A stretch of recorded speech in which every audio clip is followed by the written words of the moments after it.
Oh, I think that went live. We are live. Yeah, there we go. Terry, I don't think you can retract that statement now. Hey, what's up, everybody? We're live from my basement. And Billy, you're not in a basement. I see snow behind you. I'm on the second floor. Yeah. Oh, nice. Ann Arbor. Yeah. Where are you at? In Ann Arbor? Ann Arbor, yeah. So yeah.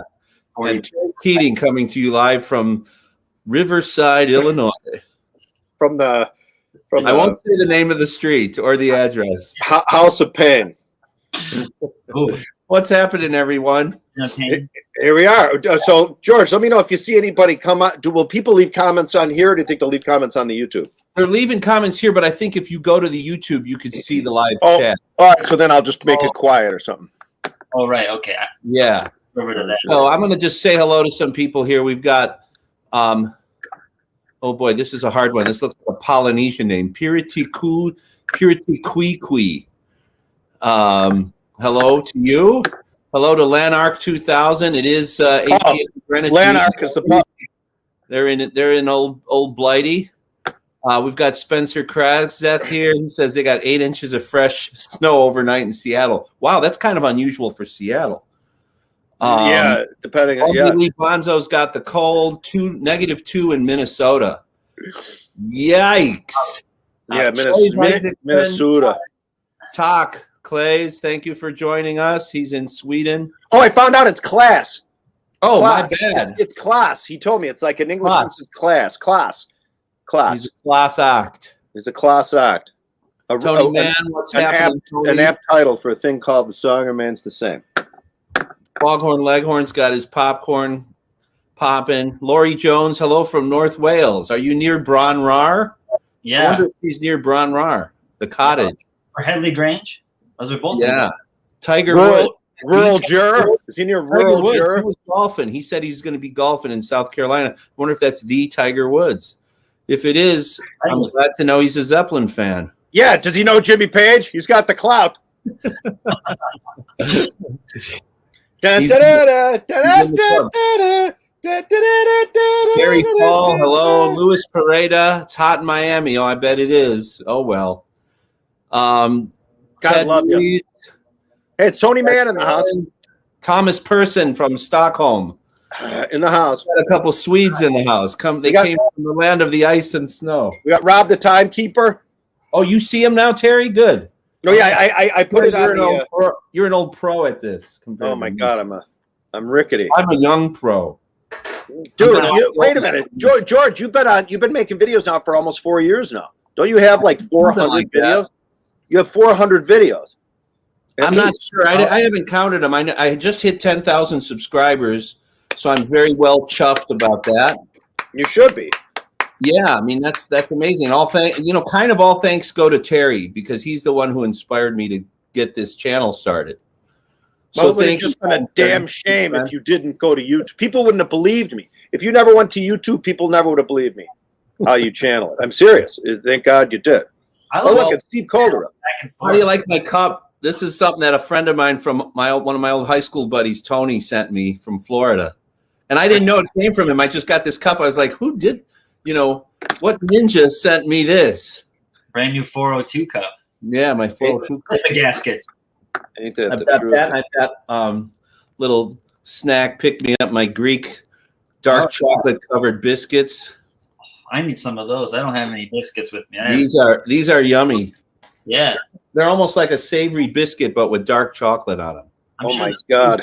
Yeah, they're good stuff. Terry, you would pound this thing down in like 1.5 minutes.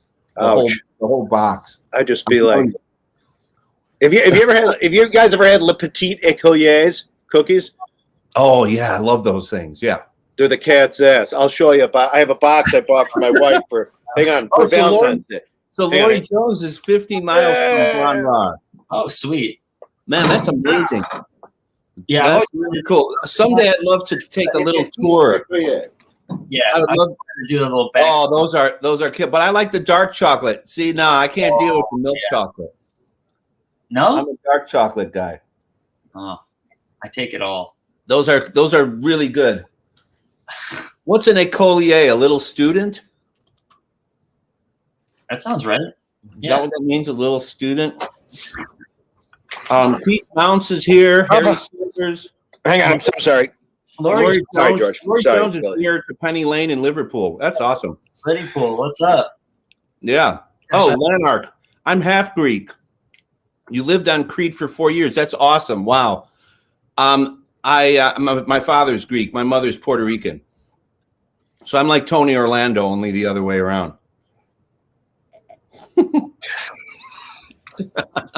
So we should get to the nitty gritty.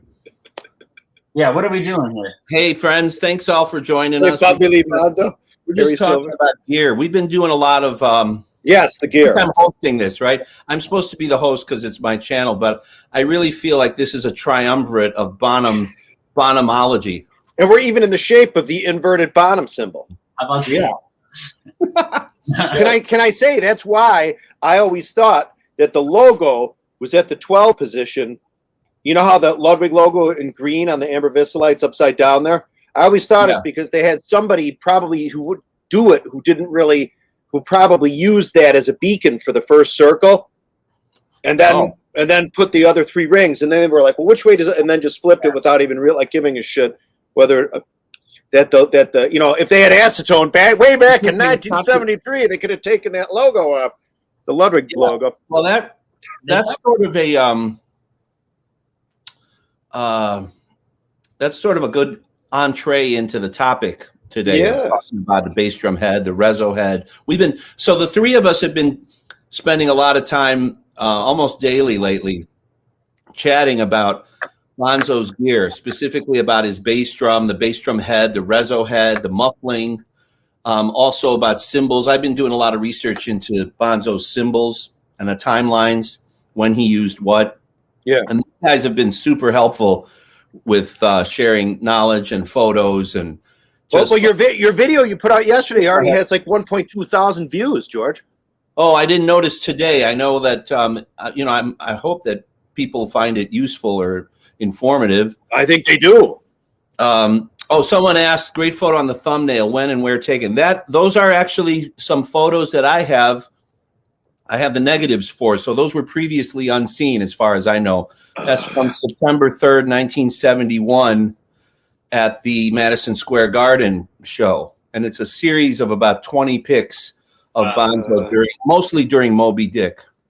Can you share one of those right now? We have you know what? Maybe. I'll have to do a little hunting so you guys talk while I look. But yeah, I could share some of those. Hang on. They're in my G drive. Well, my George Greek drive. The Drivington. It's in the well. Here's the thing, George. You just got a book called the Bonzo Book, which some Japanese Bonzo freaks put together, and they included. I ordered it. I haven't got it yet.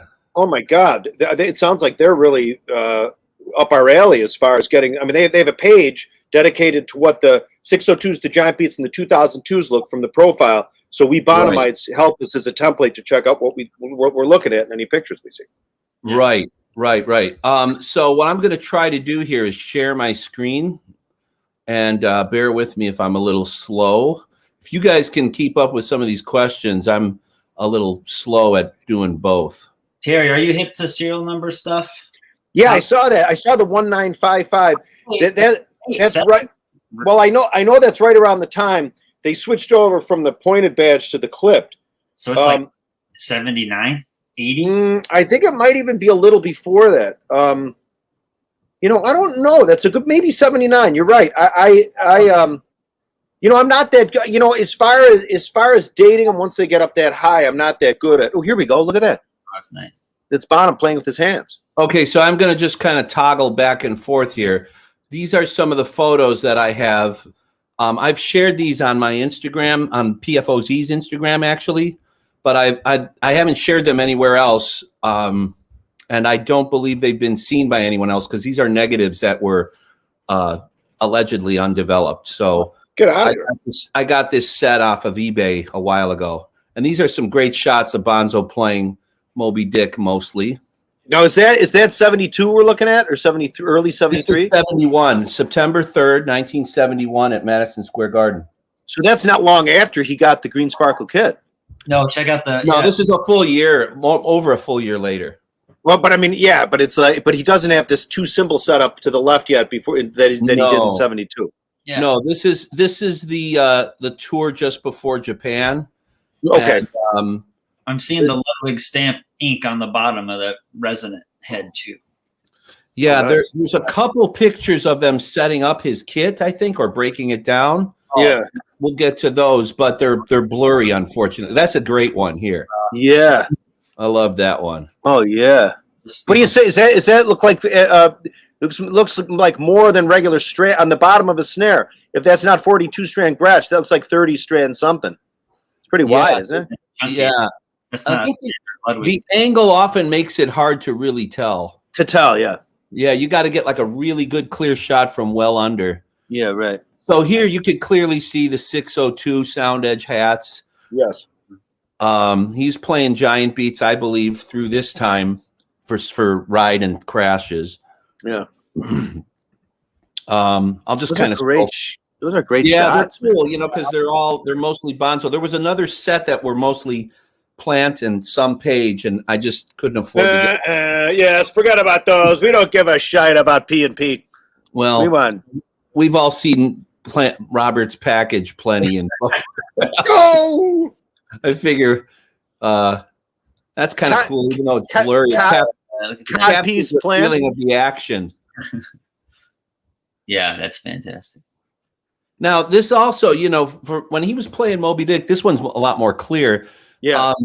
He didn't use a ching ring very. You could see there's almost no stem there to even put a ching ring. So yeah, right. you know, I don't know if it's like he changed hi-hat stands and then he started using the ching ring again. I don't know if he used the ching ring much at all until 72. That's a Kurt stem. I love this shot. Right. That is a great shot. That's the bow. That's got to be the bow after, you know. Is that right before Richard Cole broke his nose? Or right before? Yeah, right before. He looks like he has his pre-broken nose there. I don't know. Remember Yeah, it looks pretty straight, you know. Those are great shots, George. Holy mother of God. Yeah, and then this Look is at that. so this That's one is that's the garden, man. That's Madison Yeah. Square Garden. and if you look closely, you could see this is the point at Red. which the stage collapsed. The stage to the left. If you see that, the speakers Yes. dropped down. The stage collapsed because people rushed it, Wow. and the platform that was built gave way. And it was during Thank You. Can you zoom in a little? Wow. Yeah, if you listen to the bootleg, you can hear all of this happen. And then there's the pause and You're Plant- done. it's wild, you know. And then this is like after the gig, but these you can't really see much. I don't know if they're packing up or what's going on here. There's a big beefy dude up on the stage with a tie. He's probably like works for Madison Square Garden. So yeah, like the. He's like, you guys gotta get this stuff rectified. Oh my God. Cables everywhere. Yeah. Wow. And you can kind of see the bass drum reso there. Yeah. And I'm assuming that's Hinton. Oh, you can you can totally see it. Look right above Ludwig. You can see how sharp that. Yeah, Zoom in on the Ludwig. Yeah. Look at how sharp that is. It's very sharp. Let me see if I could zoom in anymore. It's very sharp. It's sharp. See that? It is. It's very sharp. Yeah, that is on the outside, ladies and gentlemen. You think I that's on the outside? I don't know. I will see. That's the thing we have running. Is it a circle on the inside? What should I say? What do you call it? Disc. A disc on the inside, or is it a ring on the outside? That seems to be where we're at. So yeah, that's kind of the topic. Like, did he put a clear ring? You know, I was kind of experimenting. I got a drum head here somewhere. I could take it up. But did he put a clear ring on the outside? Was it glued to the outside like a Power Stroke, only not behind on the inside of the reso, but on the outside? Or did he put a big circular disc that would make that center of the drum head look whiter from behind? Yeah. Yes, well, but because, and the reason why we're at this point, and I know there's a lot of questions there, guys, like Keith. Yeah, like Richie ring. It's referred to as a Richie ring because that's that guy, that drummer, Richie, whatever. Sambora. Sambora. No, so But the thing is that Billy and George have determined if you take a head and you put a ring on the inside, it does not look like Bonham's did. It has the opposite effect. It makes the outside ring look brighter than the inside. And then that's why we've ruled out the fact that we haven't been able to find a ring combination on the inside that makes the outside look darker like it does on all the photographs of the this thermo and the green sparkle. Well, bear with me for a sec. We're back here. Let's see what. All right, so right here we got a Bonzo Donald from Australia. AJ's asking if we zoom in on the L and Ludwig. Oh, hang on a second. AJ, look what it looks in turn. Yeah, but see that's the thing. That's the thing. Like you don't really see the ring. Oh wait, hang on, George. What do you got? This is the stock Ludwig head that I just got, and it has the ring on the inside. Okay. There's a clear ring here. Oh, I got you. Okay. Which I had actually cut out. So I cut that ring out, but then I put it back in so you could see. I don't know if you see the image well, but it's whiter around the edge, which is the opposite of the effect of Bonzo's. Yeah, exactly. Now, if I take this ring out here and I put it here, it looks almost exactly like the photographs that we now it looks more like the photographs, right? Yeah, totally. That's what it looks like. But that also is how it would look like if you had a disc on the inside, whether exactly. it was white or clear. Here, well, it's not white; it's clear. But even clear, any disc. Here's a clear disc, and this is what I was going to do. Clear disc. Clear disc. Okay. Now that's the clear disc. Yeah. Yeah. Well, it's hard to hold it in place, but hang on. Yeah, it's kind of floppy. Yeah. Yeah. George, I got one of my drum head too. Yeah, Billy, if you have yours, it would be easier but you can see because you're adding more material to it, it makes it look brighter white in the middle now. Yeah, less translucent. Yeah, like Bonzo's. Yeah. So I don't know.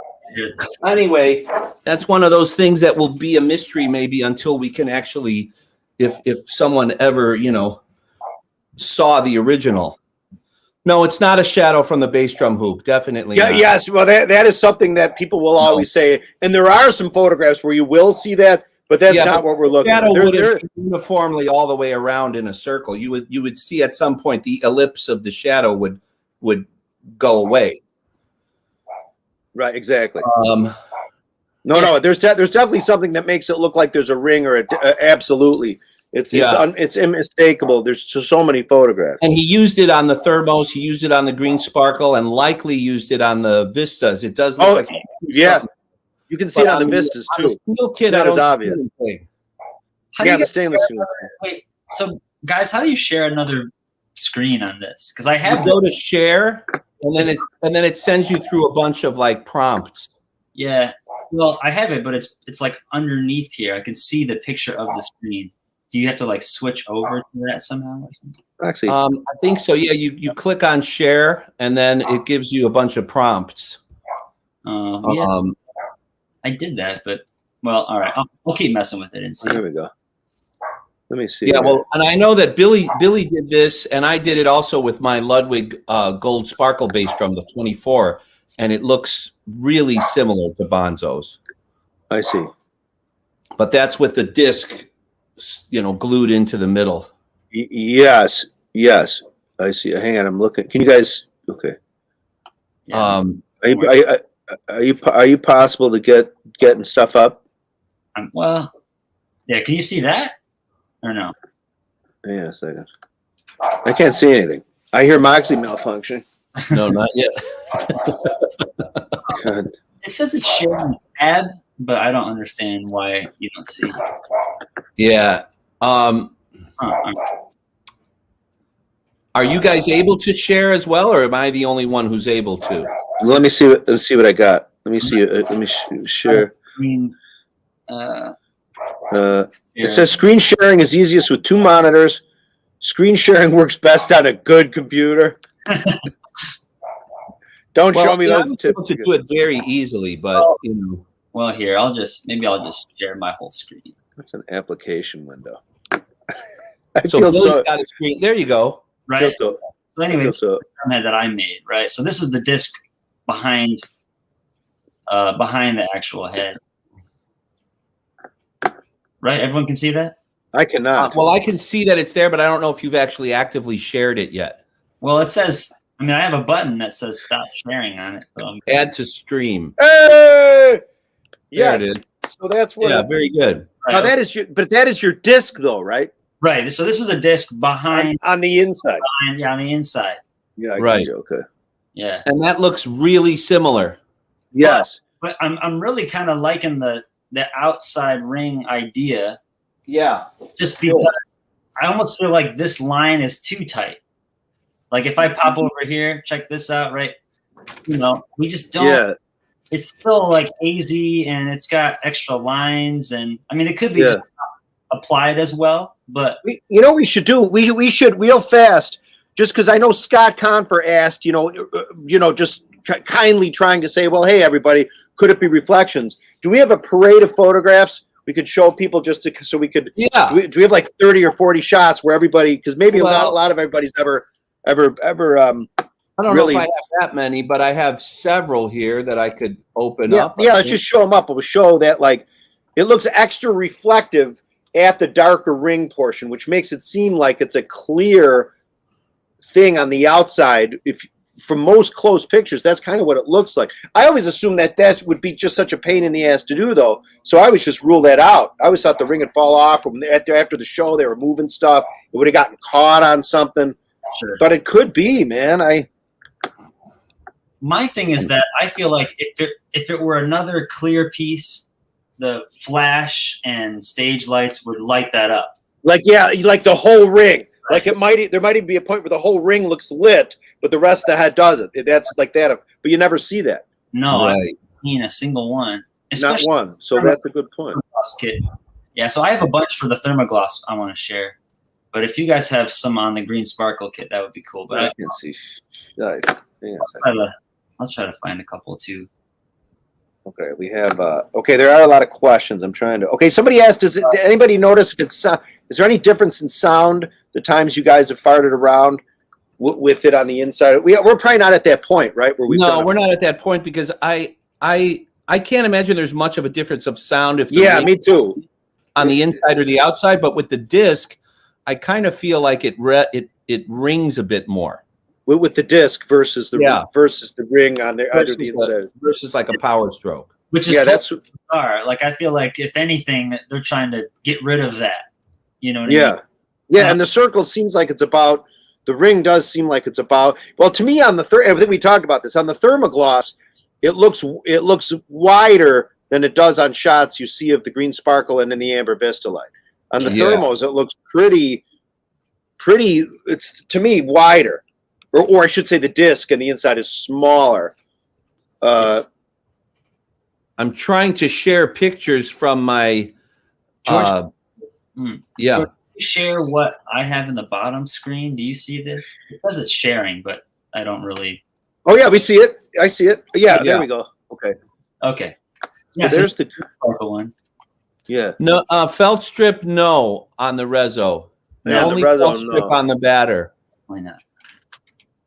And I agree with Foghorn Leghorn. I think the ring does lessen the resonance. He said he's tried both. Oh, okay. I agree. I think that when the disc is in the middle, just the head maybe there's just more resonance.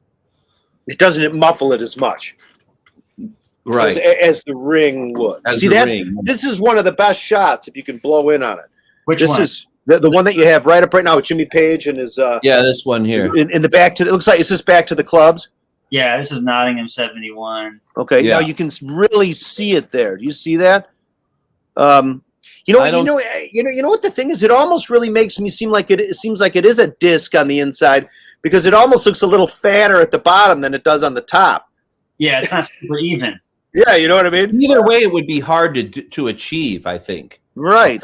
Cut, you know. I saw a video because essentially what a disc really is, it's like a black dot that's just really freaking big. Exactly. It's like a large. What we're talking about. It's like a large control sound or whatever. Yeah, exactly. Now, the weird thing for me is that I don't feel like this happens often on the thermogloss bass drum. So like you can faintly see it. Yes, faintly. Faintly. Right. Barely. I mean, you know, even this really tight shot. Well, in my picture stash, which I cannot find, there was one picture I found where it looked a lot like the green sparkle, where it looked really reflective. And I can't find. I have a whole bunch of pictures. I cannot find them. I had a file dedicated to Bonham Ring. I called it the file the Ring, whether or not it was whether or not it was a disc or not. Ring. Yeah, I'm Ring. annoyed. I can't seem to share my personal photos because of some Google settings thing, and I don't want to waste too much time trying to figure that out. But I can share tabs, so if I look things up on the internet, you know, I can share that tab. Here's another. But I did specifically put together a whole bunch of photos to share for the stream. Well, AJ made a good point. He said, "Well, that brightness that gets cut off behind the L in Ludwig is a good." See, that is a good point. If we can use, not that it'll necessarily work, but you know, the L is likely alliteration. It would be kind of cool if the L in Ludwig does sort of get, you know, that is some sort of comparison. So Dave Westner says, I don't think it's going to be a disc. I think you'd see tape. I don't think they would use tape. I mean, no, I think they'd use tape.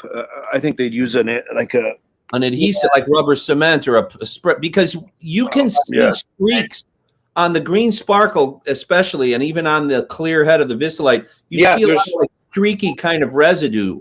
And even you see some that go around too. Like it's weird. Yeah, it could be right. It's like a spiral of like something back there. What did Bonham put inside the kit to muffle it? He only used, if he used any muffling, it would have been the tone control mufflers. But you could see with the Vistalites, those were completely disengaged.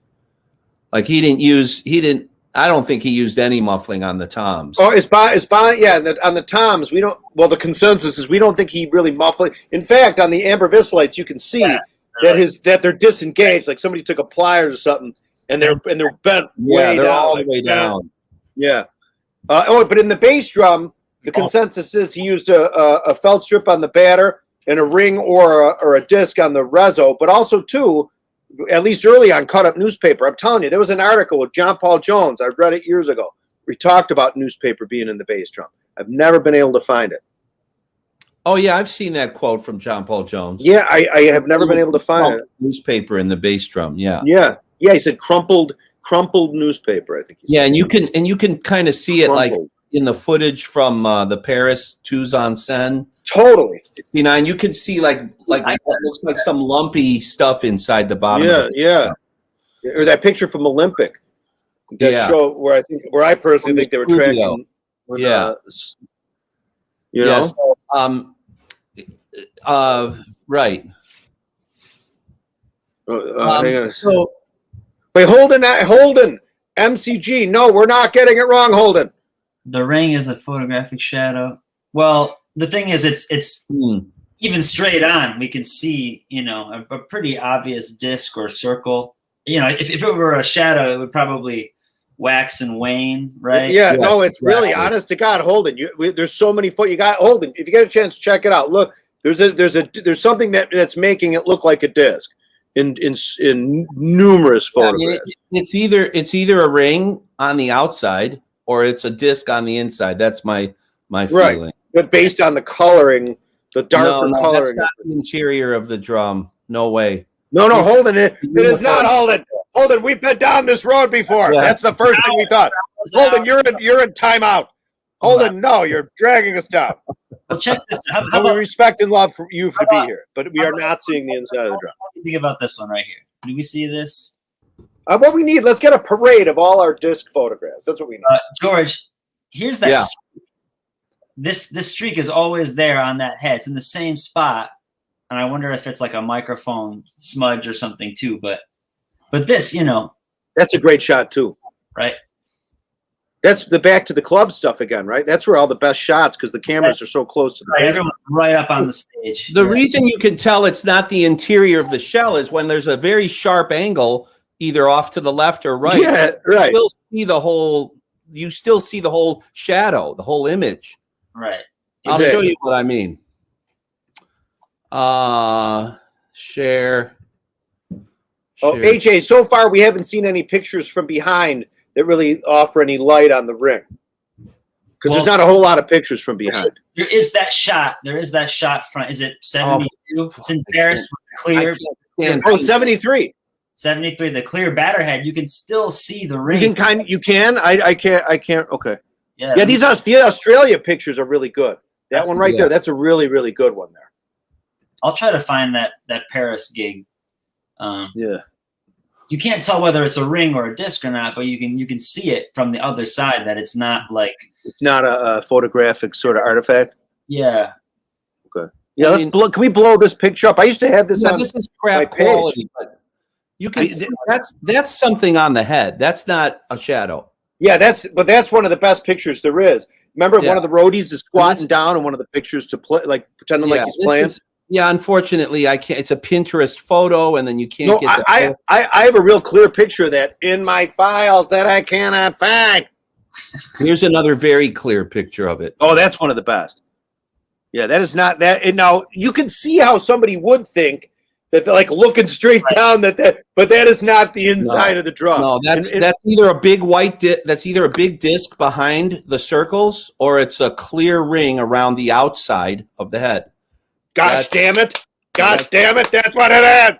That's got to be what it is. Here's another one. That's another good. Let's just see. There's the L. The L is getting a little. See, that's the thing. But you really even can't tell with the top of the L, unless there was another photograph we could get a lot closer. You need to have a real high resolution photograph. Yeah, that's Holden, that is not the shell of the drum. It is not. Terry. I'm just saying, it's not. I wish it were, but it is not. Sorry. Show that picture. So I've got this photo, and I've been wanting to talk a little bit about. It's like it's convergence. Boy, I'm really sorry, folks. This is that Terry? Where? Oh yeah, that's you back in the old days. Look at that. Where's me? Right here. George, show the picture of the one that says John Bonham drum.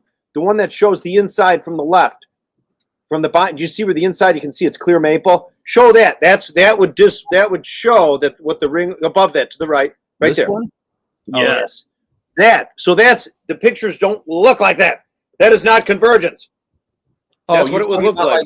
How you would see a crescent? Yeah, that's how it would look if it was the inside of the drum. Unless you were looking straight on. Of course. Yeah. Terry, get a brown paper bag. It's gonna be okay. So, okay, I think we've kind of exhausted this topic. And another thing. No, I know Holden's making a good point, but I'm telling you, we were down.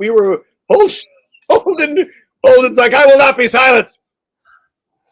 He said, "Look at old Buddy Rich pics." I will.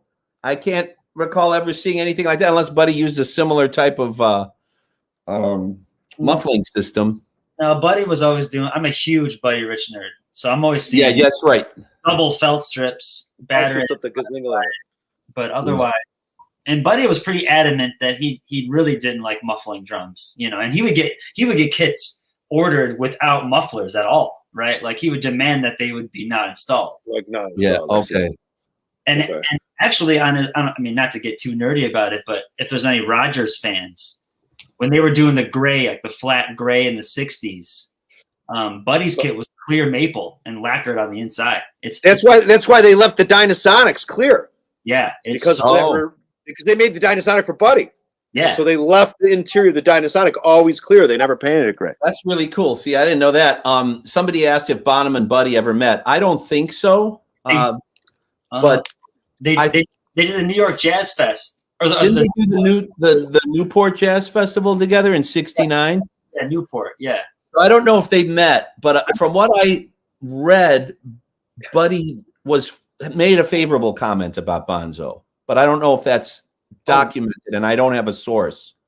But Buddy wasn't big on most rock and roll drummers.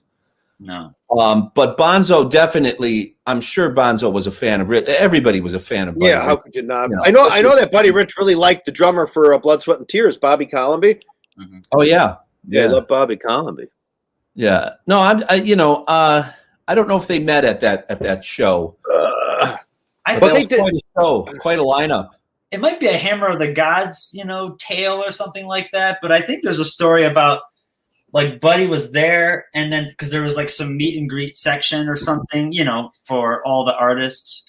And I think they talk about like John getting in there and then just like pounding a bunch of drinks or just being kind of wild with Richard Cole. But that's most of that book anyway. Yeah. So somebody said, that Buddy liked Carl Palmer. That makes total sense. Carl Palmer had good hands, good snare drum chops. Any tips for miking a kit with 3 mics? Well, I like using that method sometimes, like one mic out in front of the bass drum, kind of the Glenn Johns style thing, a condenser of some sort out in front of the kick, maybe a few feet away, and then one overhead. And then one behind to the right of the floor tom, basically. Yeah, that's the Glenn John special. But sometimes it doesn't hurt to have one on the snare. Just given the nature of the, if you're not, you know what I mean, just to shore up the snare, like for the backbeat, if you're going to be recording a song that needs. Right, but if you're going to use mics, I think you probably want to do. If you're going to have 3, if you're going to have 3 condensers mics, do what you just said. Yeah. Yeah, just like that. But I say if you're gonna have 2 condensers and a dynamic, I put the dynamic on the snare and the one condenser over and then one out in front. That would be my advice. Yeah, exactly. Yeah. What am I going to do to my future Rezo head? Well, George, let's raffle off your drum head today or tomorrow when you do your thing tomorrow. I'm not sure what I'm going to do. I think I'm going to do the disc thing though. Yes. Okay. Yeah, I think I'm going to do that. But no, actually, first I'm going to try this because this I won't have to glue on. I can just push it in place, and it should be in place by the the pressure of the hoop mounted against it.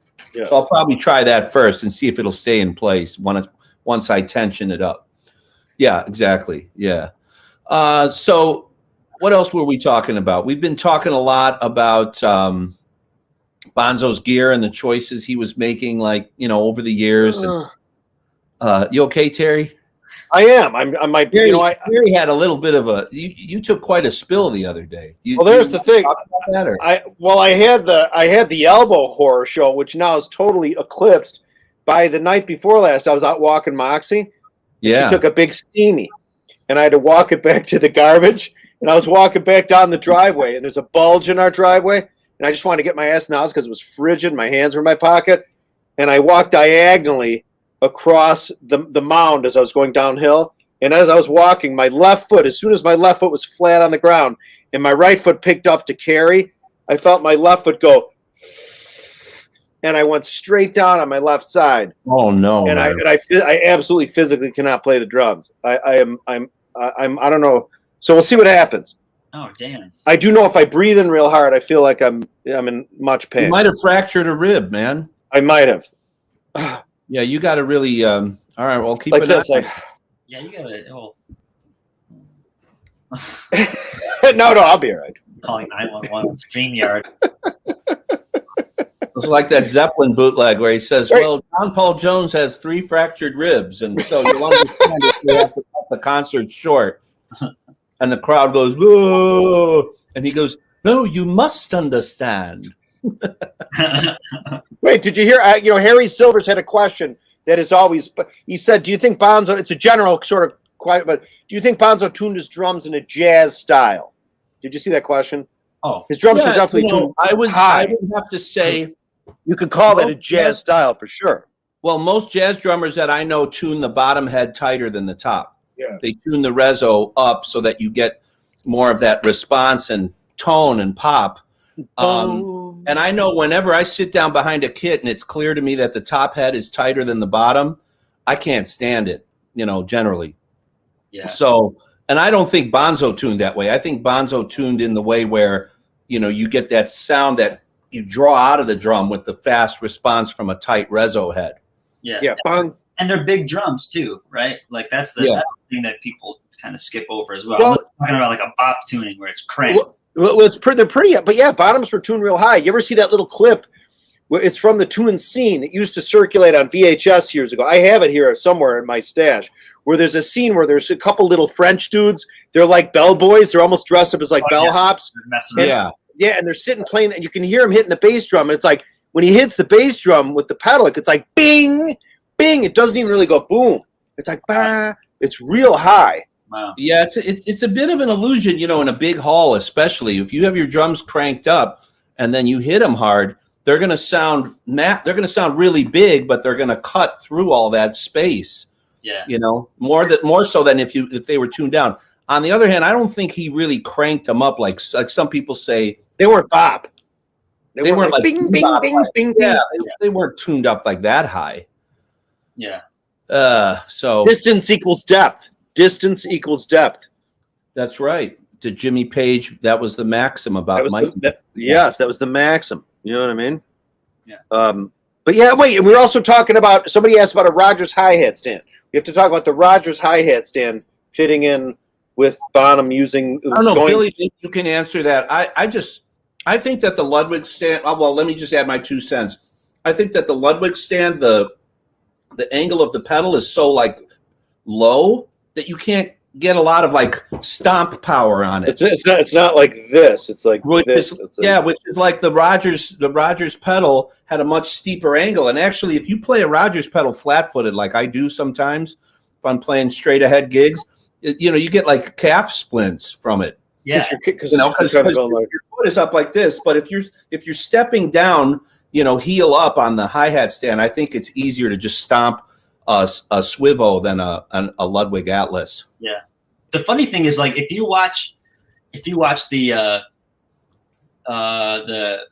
Denmark radio, the Denmark gig in March '69, there's a lot of nice shots where Bonham is like, his knee is way above his waist because he's just slamming on that hi-hat stand to just try to make any sound. And that was, I think, kind of his technique too. You know, he sat low too, though. Remember, Bonham sat pretty freaking low. He sat low, especially early on, and I just think that those Ludwig stands are kind of weak, you know. And so that's a sonar stand, right? We at Denmark past year, yeah. He used a sonar stand for like all the way up, I think, till maybe midway through '69.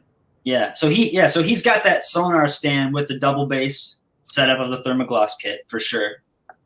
I've seen. I mean, it's pretty cool because it's like it's the only set of stands after he has the swan legs. The hi-hat stand is like totally straight, but the feet, you know, right? Almost like that arch, that black metal arch. Yeah, the straight. Around the linkage. Yeah. But I don't know. I've seen John use that, right, and then he used the Swivo stand, and then went to the Supreme stand. There's that little jog of him using the Ludwig flat bass stands that we were talking about too. Just right.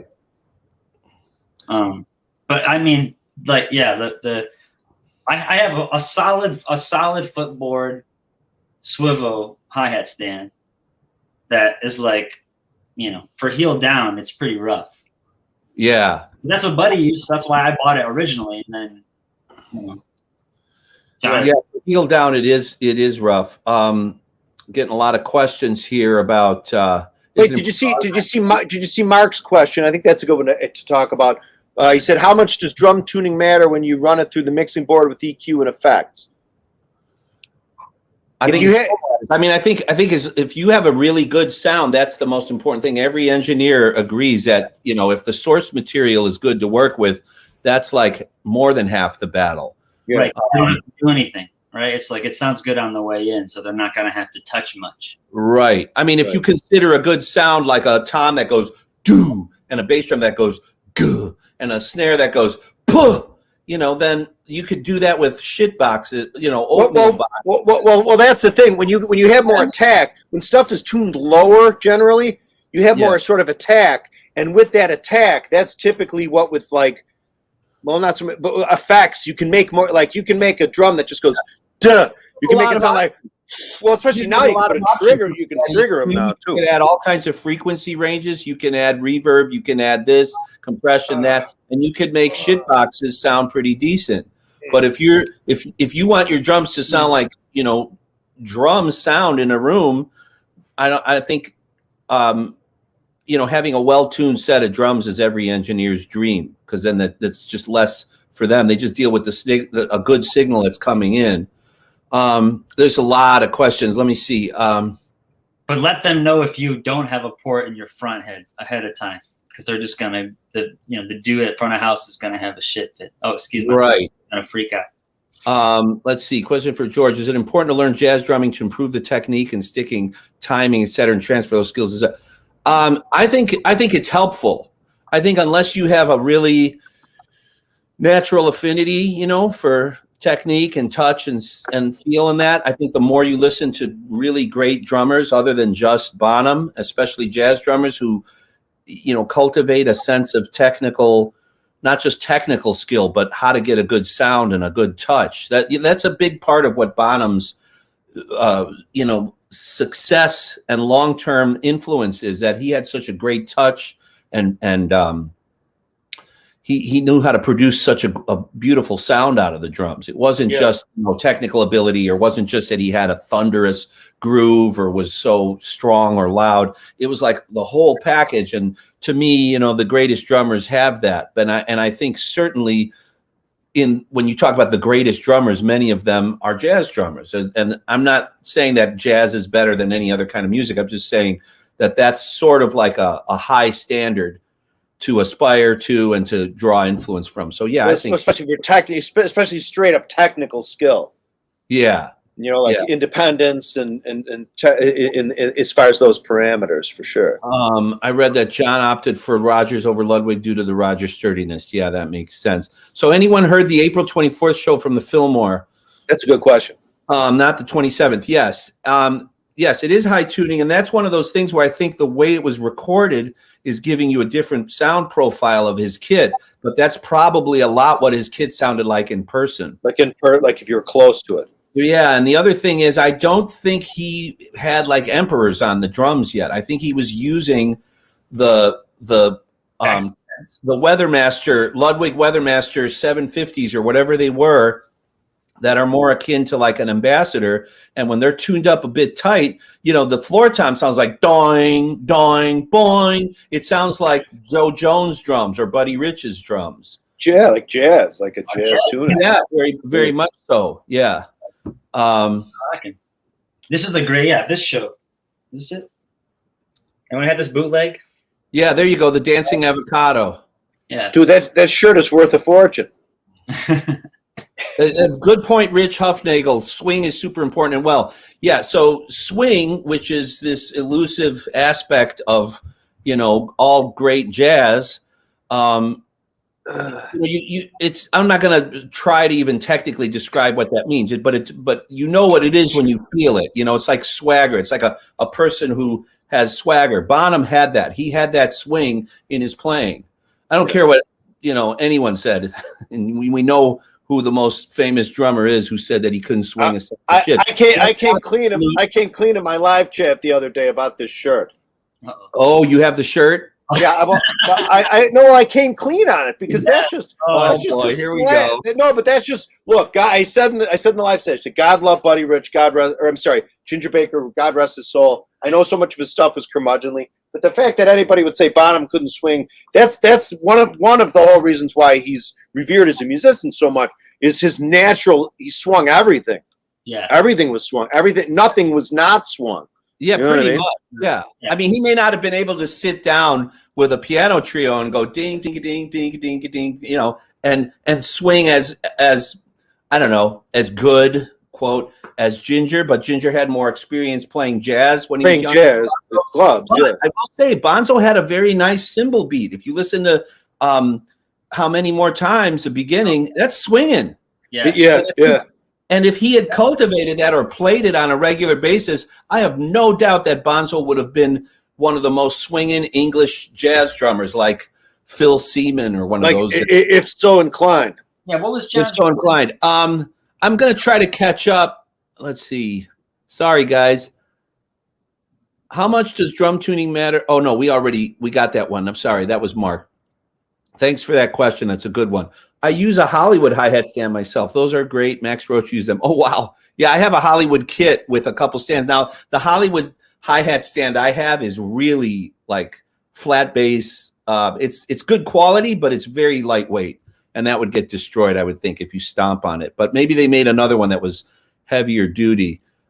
I used to think tuning was not so important, says Lanark, until I did studio work. The sound guy tuned the hell out of my kit. Sounded like a completely different kit.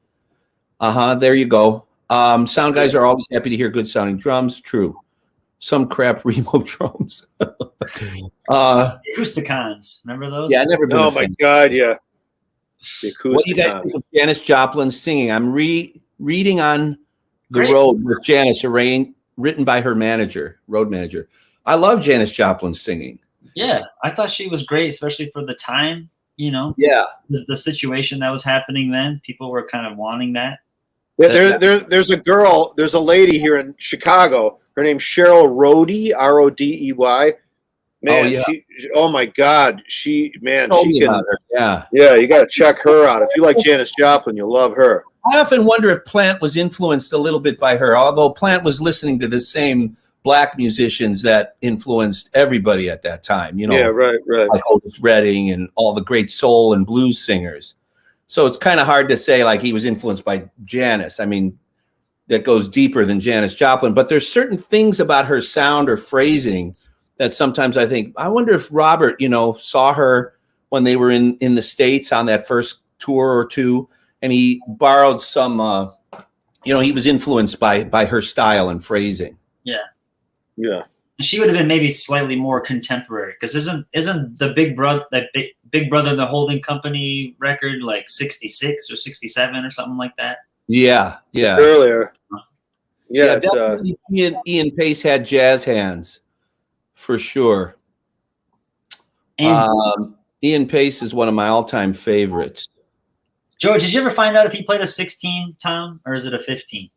I never found out. It looks like a 15 to me, but it's a strange looking tom. It looks wide and short, yeah, but not shallow. It's just that it's so damn wide that it looks shallow.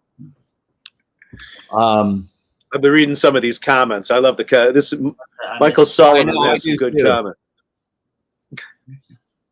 Solo with his hands, yeah, sure. But remember, Bonham got that. What brand is the big wing nut hi-hat clutch? That was a Rogers, and he also used a sonar stand. So he had a sonar clutch, obviously, because that's a special hexagonal kind of rod. Oh, there goes Terry. No, hang on. Yeah, like this. This is a sonar right here. Yeah, it's almost so like the 60s and 70s. It's hexagonal. See how it's hexagonal?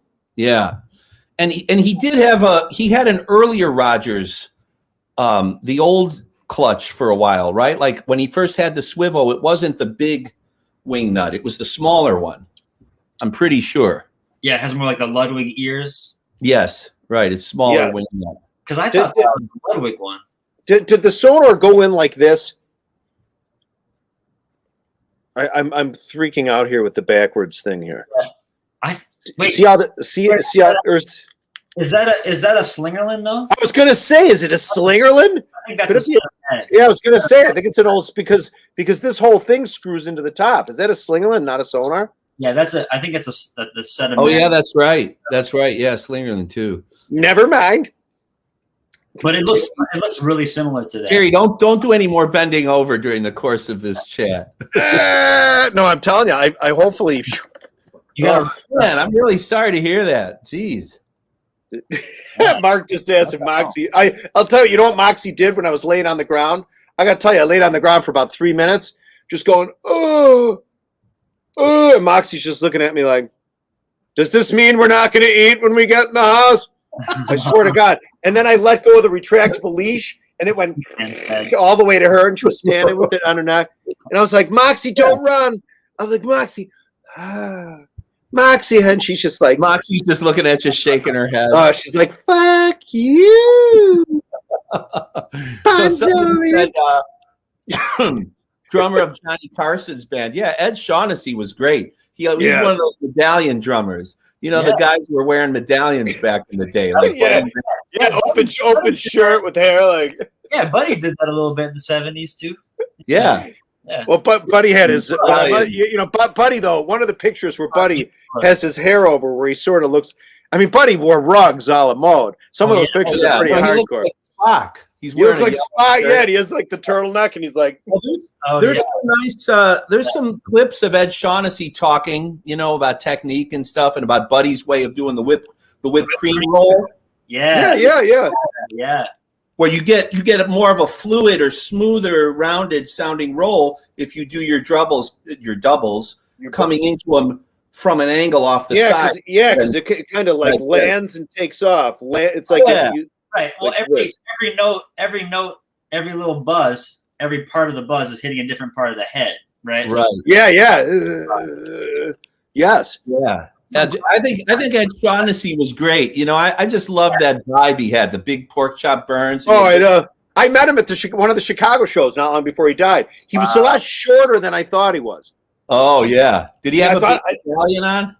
Yeah, was he still dressed kind of? He had the lamb chops, but I want to say he was shorter than I was. Could he have been about 5'8" or 9? I don't know. I never saw him in person. I assumed he was like 6'1" on his bus for him once. Me and my buddy Tony, the guy who sent me this mug. Tony and I were at a carnival in Arlington Heights, Illinois, and we saw Buddy's band, and we were standing right next to the stage when he came off, and the roadies were taking care of breaking the stage down. And they put the drums in hard cases, and they said, "Hey, you guys want to carry Buddy's drums onto the bus?" We're like, "Yeah, sure." So we grabbed a couple drums and we walked his hard cases onto the bus, and he said, "Put them in the back." There was like racks in the back that they would secure. Yeah. And Buddy was sitting in the front seat of the bus, like right opposite the driver, sort of, just the very first seat when you walk up. And so as we were walking off the bus, Tony and I were like, and he goes, "Thanks, fellas." And he goes, "What, you guys play drums?" And we said, "Yeah," and he's like, "Oh, that's beautiful." And so he gave us an autograph each. That's cool, man. You still got it? A towel around his neck. Just chilling. Yeah. You still got the autograph? Yeah. Do you still have that? Oh yeah, I got it somewhere. It's on like a notepad piece of paper. Oh my God. He pulls a joint from behind his ear. Here you go, boys. Yeah, I remember he was. He seemed kind of small, and he was just sweating like mad. He was cool. He was friendly. He's like, "You guys play drums? You guys drummers?" Oh, wait, what year was that? I would say probably 1982 or 3. Wow. 82 or 83, somewhere in there. Cool. I was in high school. Yeah. That's awesome. Yeah. Oh wait, as far as, let's do this. There were other questions about Bonham's gear, like George, you just showed. I'd never seen a picture. Remember how he used to say, Bill Townsend, the supposed owner of Bonham's Amber Kit, the late Bill Townsend, said that they always kept a tuned bass drum just not far from the drums in case Bonham broke the head so they could swap it out. But George finally found a picture. Let me found a picture. Okay, so you can see the rail. You can see the rail up there, just sitting there, waiting for a tom-tom if it needs to be put on. Right? Yep, here it is. I will share this. The only time I saw proof.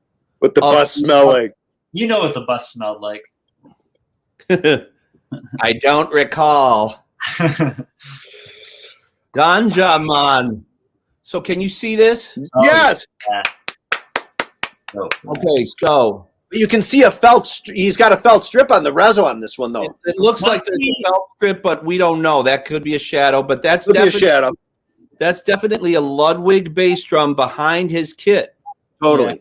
A spare. And it looks like a rail that's ready to rock. It looks like a rail. It's ready. And I remember reading somewhere where Mick Hinton said we always had a spare bass drum in case he broke a head. Because to change the head is going to take a lot longer than swapping out a bass drum. Now, George, do you remember what gig it is? It's an English gig that they're playing, and John breaks a head, and they stop, right? Yeah. And it takes them like 4 or 5 tunes. Like they adjust their set. They skip Stairway or something. Yeah, because he broke it during Celebration Day. I think it's either Leicester. It's either Leicester or pretty sure it's Leicester, 1971. It's like November of 71. and you hear it go out in the guitar solo at the end of Celebration Day. You know, when they're and then all of a sudden you just hear and he's like crashing cymbals with his snare. Anybody who's been on a gig and your bass drum pedal goes out knows how shitty that feels. Oh, and then it's terrible. You got to crash cymbals with your floor tom and doon da doon doon. And he's literally playing like pot pot pot pot pot pot pot pot pot pot for like a minute. He's playing this one rhythm over and over.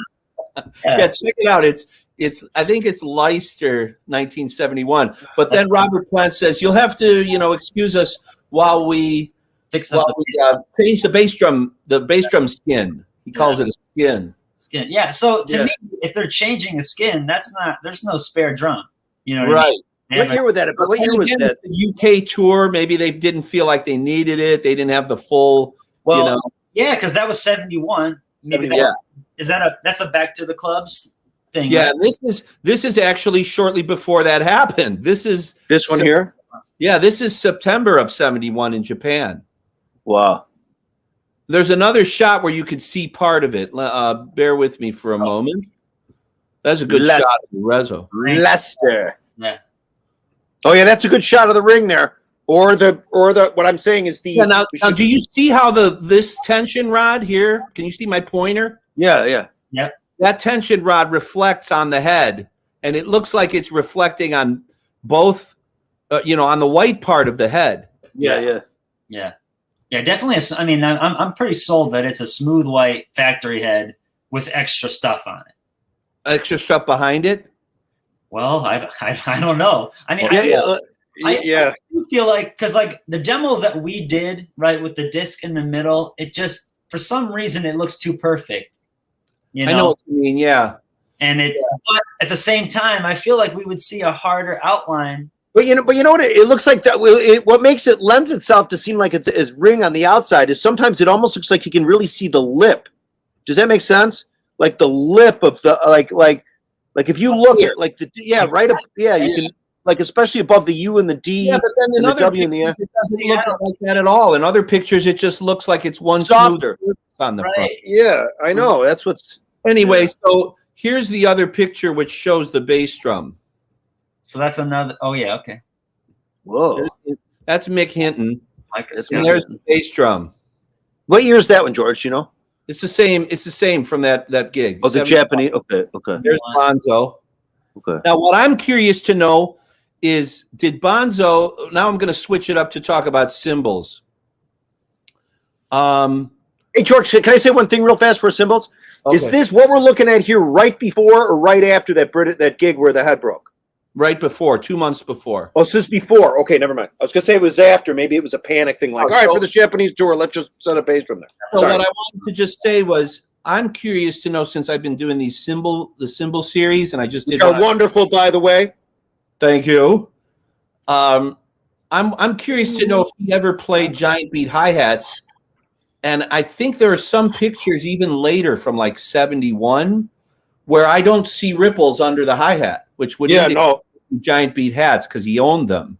Yeah. But like and that's from Australia, 72. There's the song Rock and Roll to me reeks of giant beat hi-hat. I thought so too.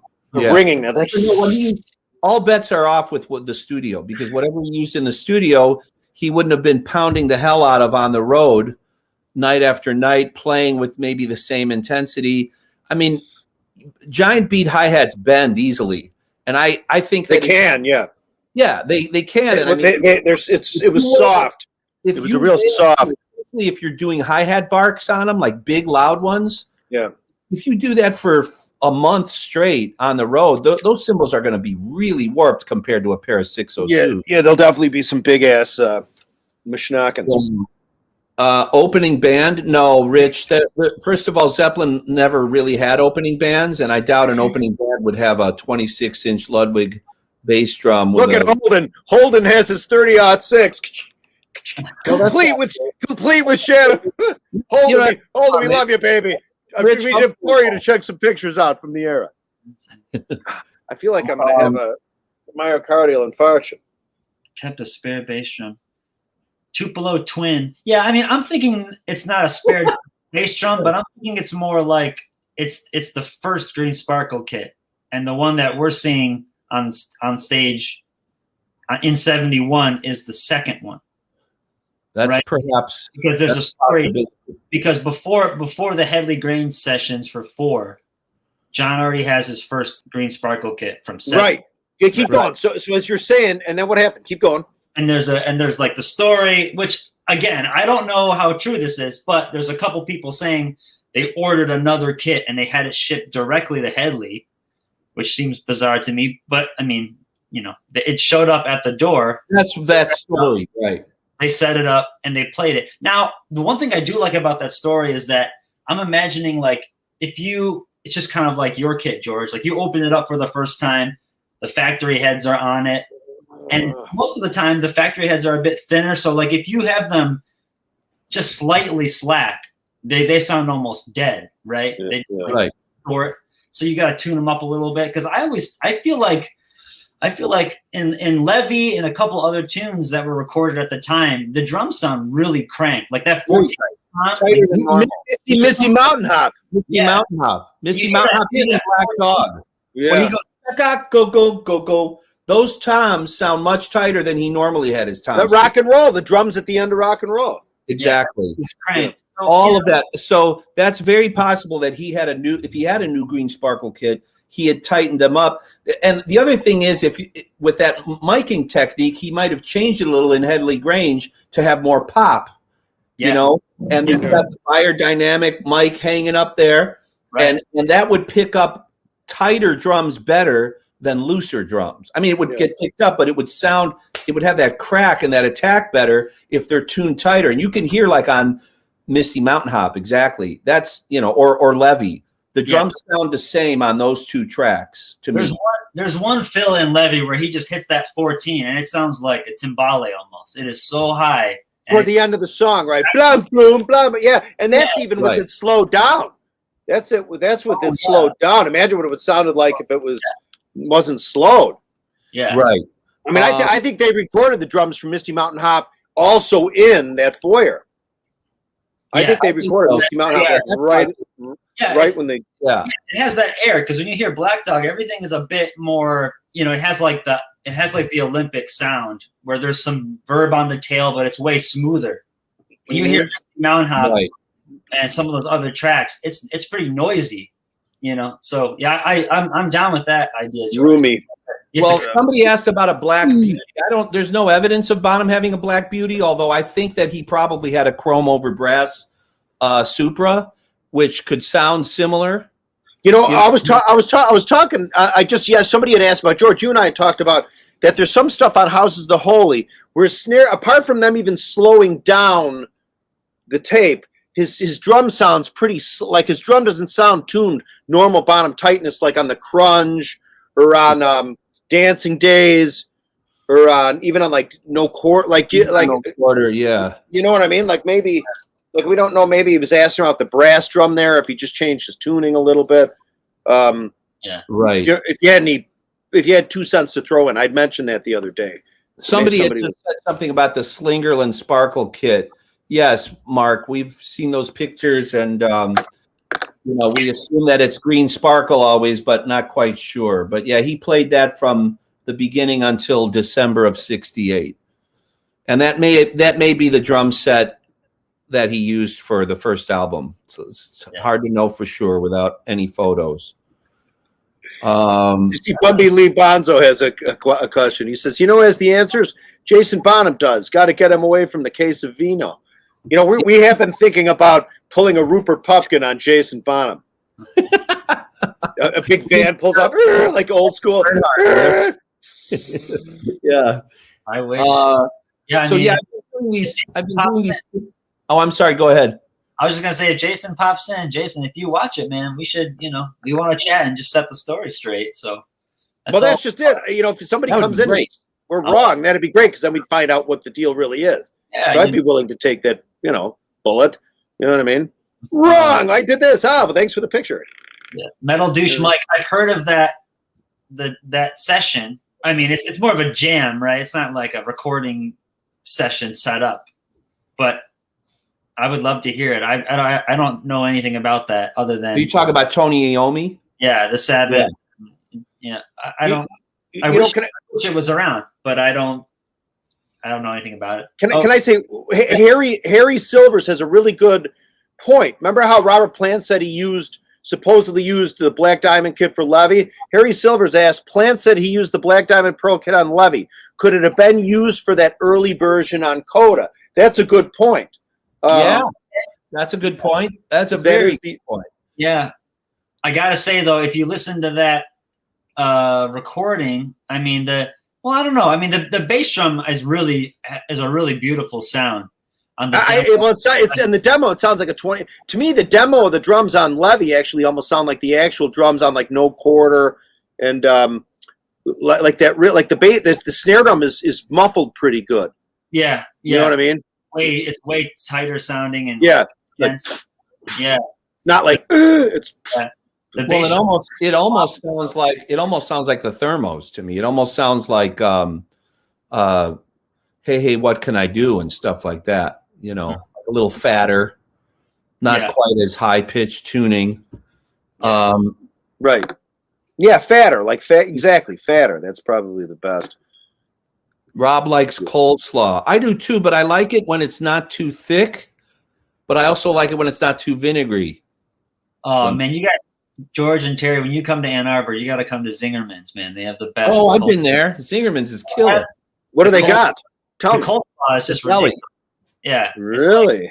They have these ridiculous sandwiches, incredible pastrami, and like monster sandwiches. But you know the thing is, I love pastrami when it's cold. Actually. Yeah, cold. Yeah, hot or cold. Oh my god! I like cold. I don't like hot coleslaw. Yeah, no, I'm talking about the pastrami. No.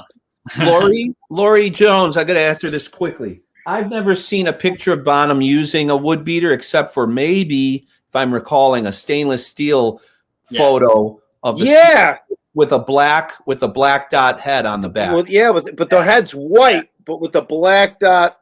It's a white coated, right? With the black dot head. I'm sorry, white, not coated, but a white, smooth white that has isn't it? I thought it was clear, but it's from New York. I thought I saw a picture with the white head with the black dot. Well, at any rate, that's the only picture I've seen where it could be a wood beater. But every other picture I've seen, he's got a Speed King beater. With the regular felt staccato kit. He might have switched to staccato. I don't know. He may have owned that kit.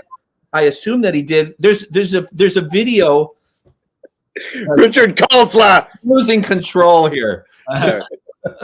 There's a video of Bonham when he's recording the Back to the Egg stuff with McCartney.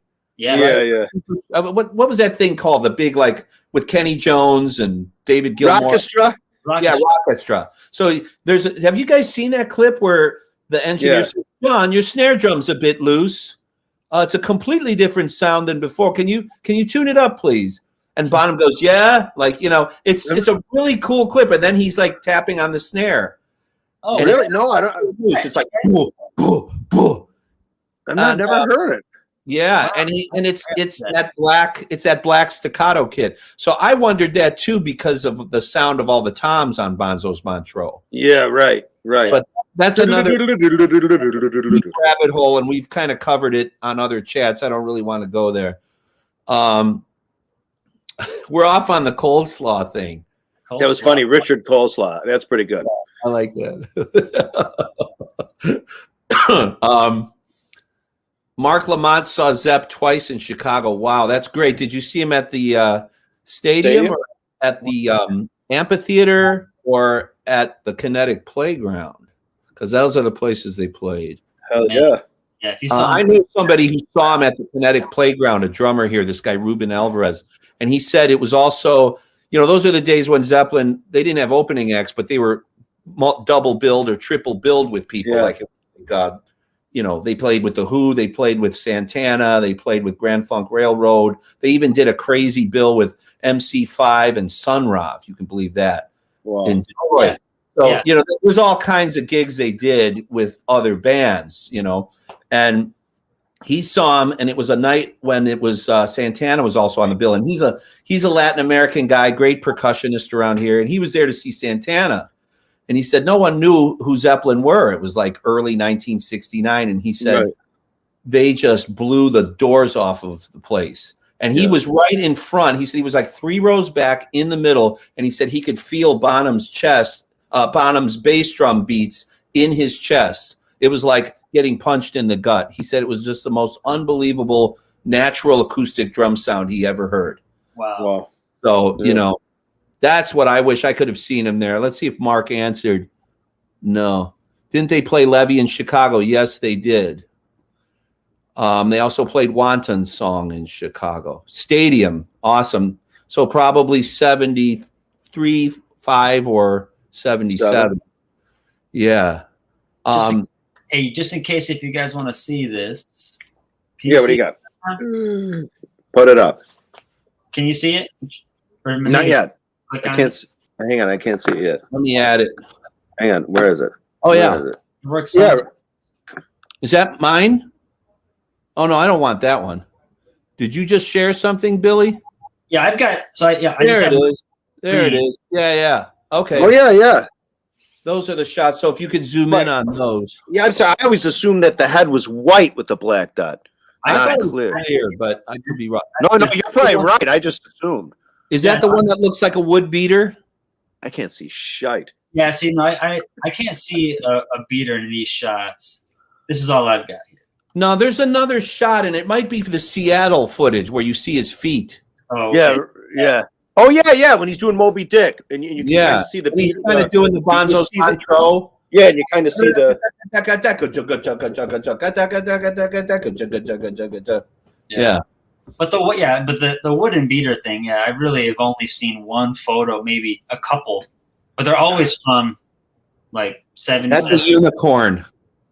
Yeah, totally.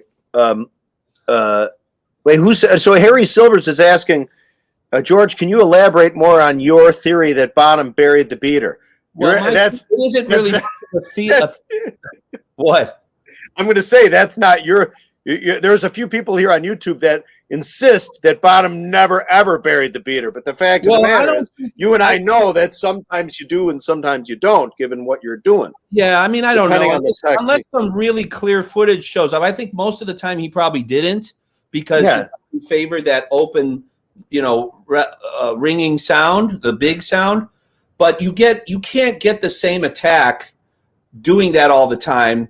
There are times where he had to have just kicked the shit out of the bass drum, and when you do that, you don't have time to get the kind of power, percussiveness going like this. Yeah, right. Yeah. You have to bam, so like if you listen to Dazed and Confused, for example, it sounds like boom, boom, boom, right? Boom, boom. But then once in a while you hear boom, bam, boom.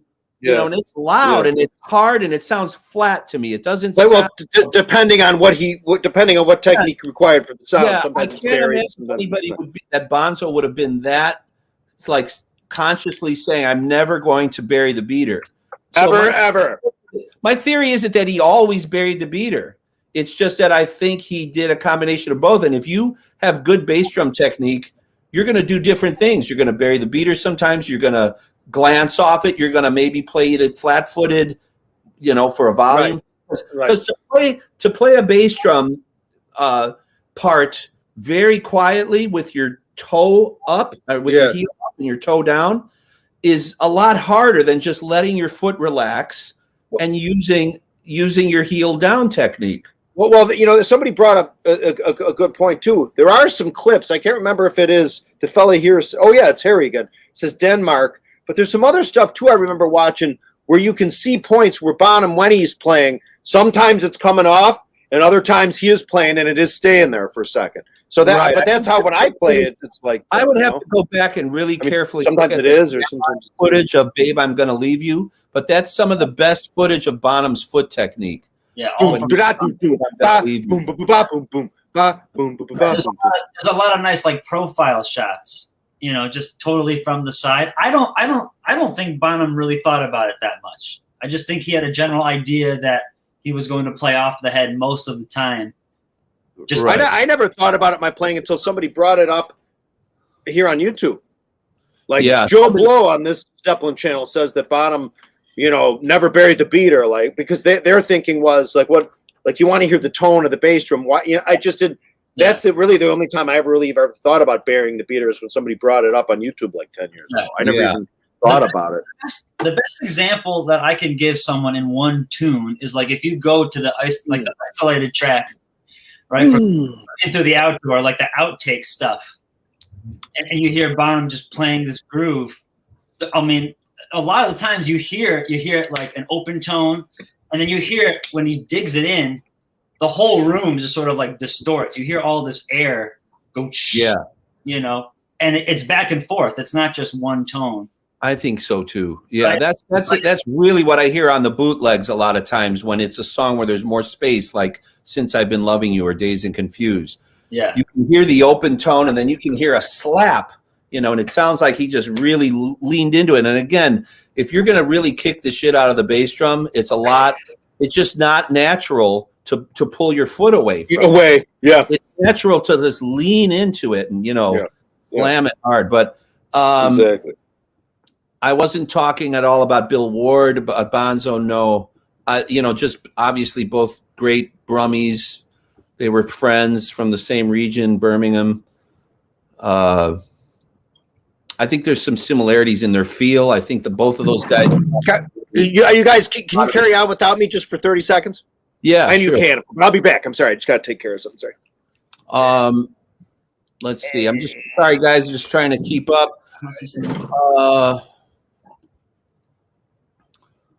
Mark Lamont. I don't. The aluminum foil thing. I could see John wanting to try something funny, like when he was really young. Yeah. But as far as any Led Zeppelin gig, I would say absolutely not. Unless it was with the thermos early on, and we just don't know. But I think he might have tried that with smaller bass drums. Yeah, like early, experimentation. Yeah, like with Jim Rose or something. I could see him trying that. Yeah. Great angle of his foot. He buried the sausage. I'm sure, especially. Yeah. Well, yeah. Definitely on tour in America. Another thing about burying the beater that I'll say is I think it's actually harder to pull off the bass drum head and not bury the beater when you sit that low. Because when you sit really low, your knee is up. So then you've got to pull back. And ergonomically, it's very awkward. Yeah. So when you're sitting really low, it's bad for your back over time, and I think that may be why Bonzo just naturally seemed to sit a bit higher as he got older. Yeah. At least I think he did. I don't know if he sat as low as he did in the 69 era, 69 and 70, when you see like he's really down low, because when you lose that center of gravity or that support that your feet give, it's all on your lower back to support your body. Yeah. And then I think you end up having less power with your feet like that. Like you naturally have more power if you're up a little bit and you could put the weight of your body into the kicks. See, I always thought that, but then just for fun, I started sitting super low, just trying to learn some of this stuff from Keating, just to try it out. Yeah. And I remember Dave Grohl saying something, not that we should base off everything off what he said, but he mentioned that like he thought that he was able to actually push forward more because of how low he sat. And I tried, and I thought, oh, that's interesting. But yeah, I think just anytime your knees go above, go like your knee goes up above parallel to the ground, you start losing support from your legs, and then your lower back has to compensate for it. Right, you kind of start doing. You're kind of like tensing up your back to keep yourself, keep your posture right. Balance. Right. Let's have an awkward silence till he gets back. Damn it, that was a really good suggestion. Mud shark. Oh, geez. Oh! Sorry. Did Bonham mount the ride on the kick? Yes, he did. most of the time. Ringo sat too high. Ringo sat way up there. It worked for him though. Art Blakey was like that. Art Blakey sat very high, towering over the drums. Yeah, and he was short too, very short. He was really, yeah. Ringo too. But Ringo, unlike Paul, can. All right. So wait, you were talking more about before. I didn't mean to sidetrack for about George. You were talking about cymbals. Remember, we were going to go off on the cymbal thing. Yeah, I was talking about the cymbals, and so I made some interesting discoveries, and I talked about it in the more recent videos. But you guys, we shared a lot of info about the cymbals, and there was, I can't remember the guy's name, but somebody had commented that he thought Bonham didn't use a 2002 ride until Nebworth or until 79 and 80. And I was like, no, I remember seeing one on 77 tour. Oh, it's 77. You can see the. And then I was thinking like, no, he used one in 75 and 77. So then I started really looking at those photos from 75. 75. And there's no 2002 ride yet in 75. There's no, because Paiste did not, as far as at least we know, or as far as I know, I've never seen the Paiste ink stamp on the underside of a Black Label Giant Beat, original Black Label Giant Beat. Right. Or 602 for that matter. No, right. I mean, and the other thing is the photographs from 75, the ride has that warmer kind of coppery color that crashes. Yeah, right. Yeah. So yeah, I mean, I think he was playing the Giant Beat. He favored that all the way up through the end of 75 through that tour. Yeah. 70, 77. And then so then I was looking at photos of the crashes, and I knew he played like an extra crash in 77, but I never realized that it was possibly a 20. It looks more like a 20 the more I look at it. I thought it was an 18. Yeah. So you got 18, 24, 20, and 20 possibly. Yeah. And the reason I think it's a 20 is it looks like the same width when you see a shot from across the hi-hat from the left side. Yeah. If it were smaller, I would think because it's farther away, it would look even smaller. You know what I mean? An 18 at a distance would look smaller than the 18 that's in the foreground. Right. Well, it's funny. That cymbal looks big. It looks like a 20. Well, see, Bill Townsend, too, said I remember this is mid-'90s before the internet, said that sometimes Bonham would use a Formula 602-20 as a crash. And so, and it's funny, when you see some of those pictures from 77 or on the stainless kit, where you can see way off to his right, to me, that looks like a 20-inch 602. And like you said, there is a picture or two where it even almost looks like it's 22.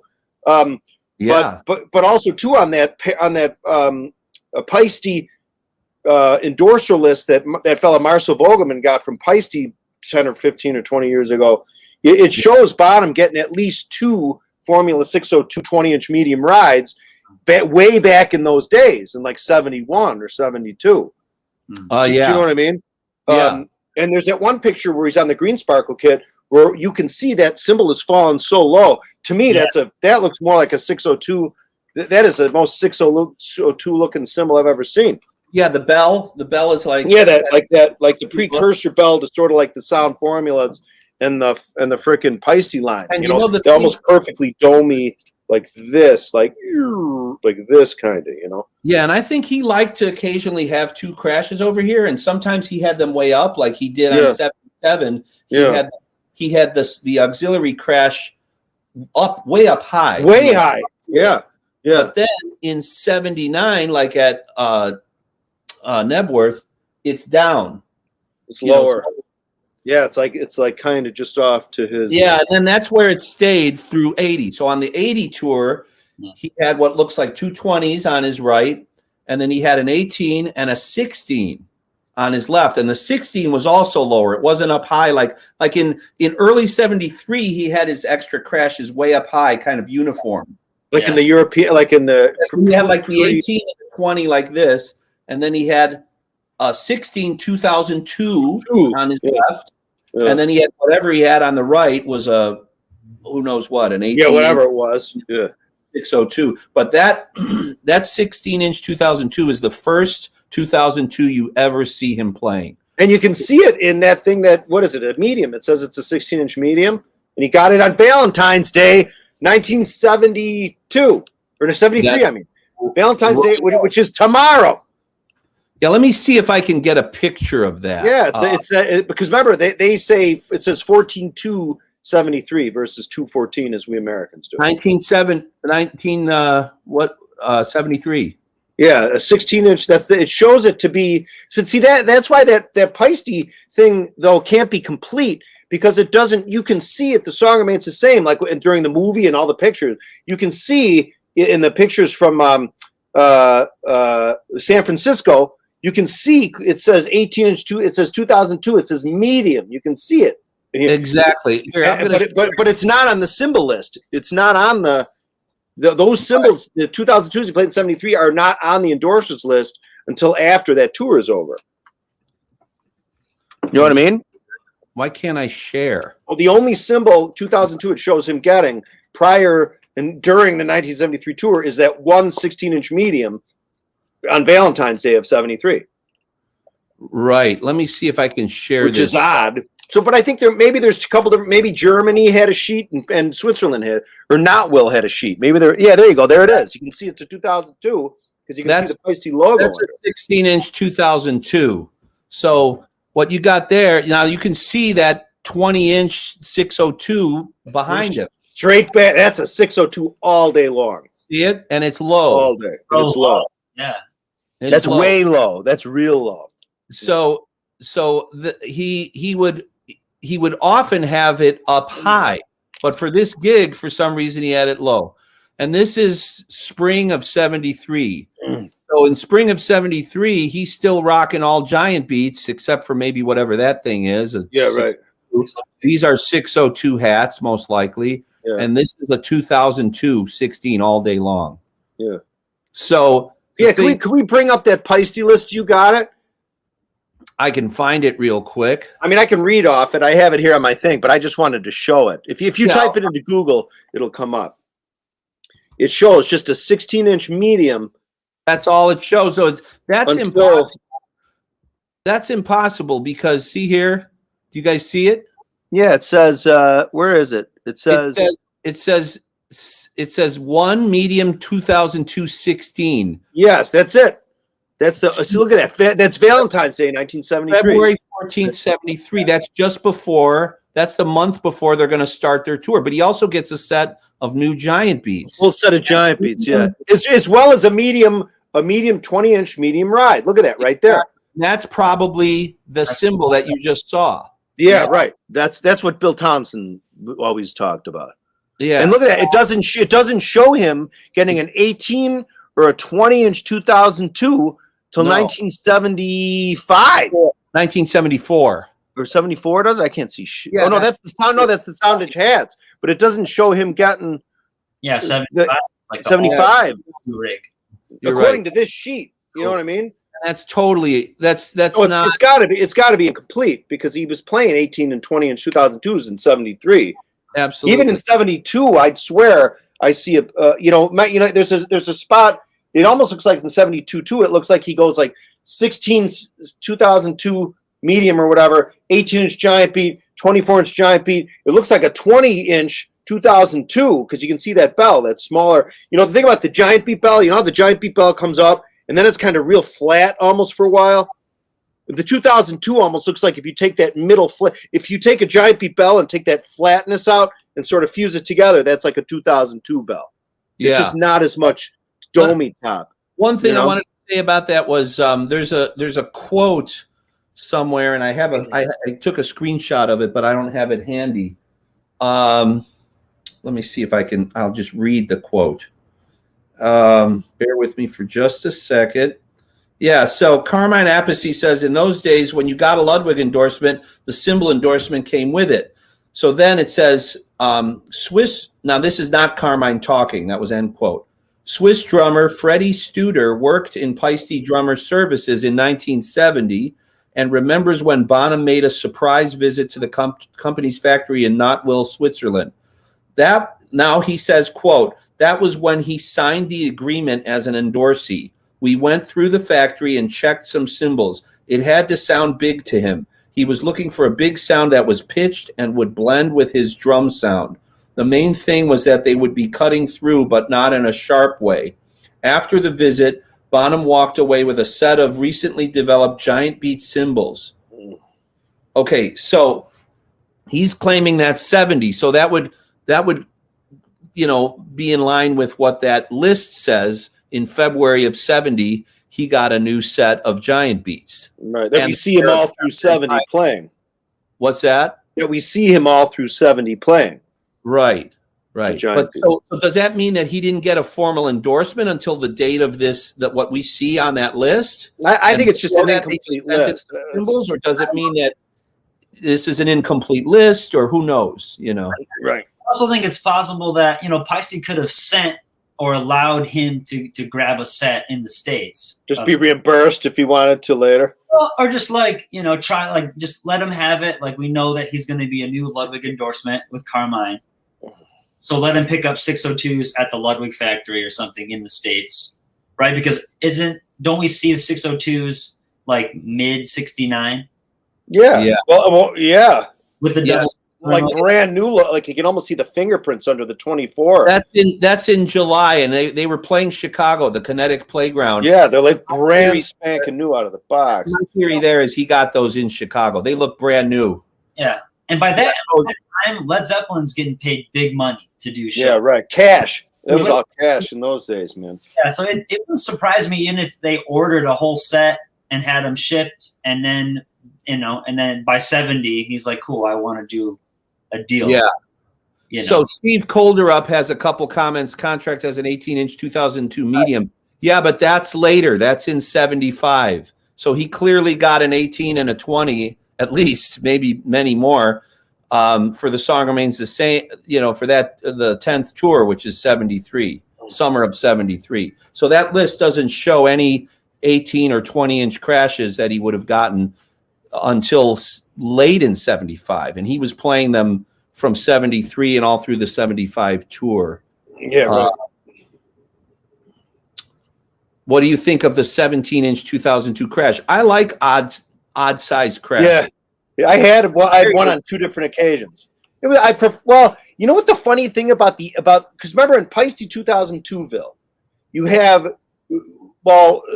originally there was a crash model, a medium model, and a ride.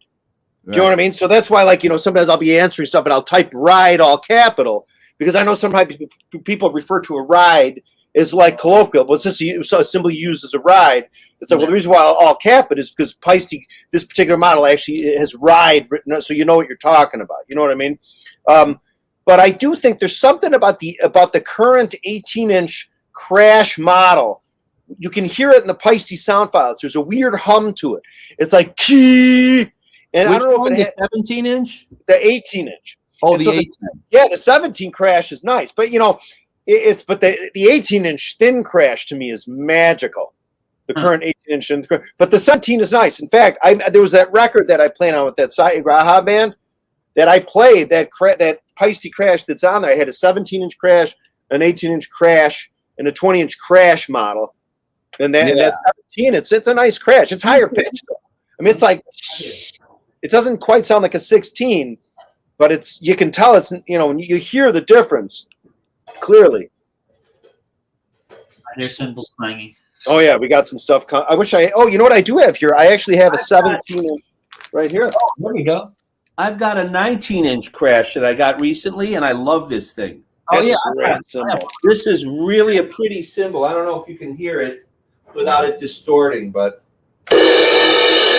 yeah, that's nice. Yeah. Yeah, that is nice. Yeah, that is the 19 crash is a nice one.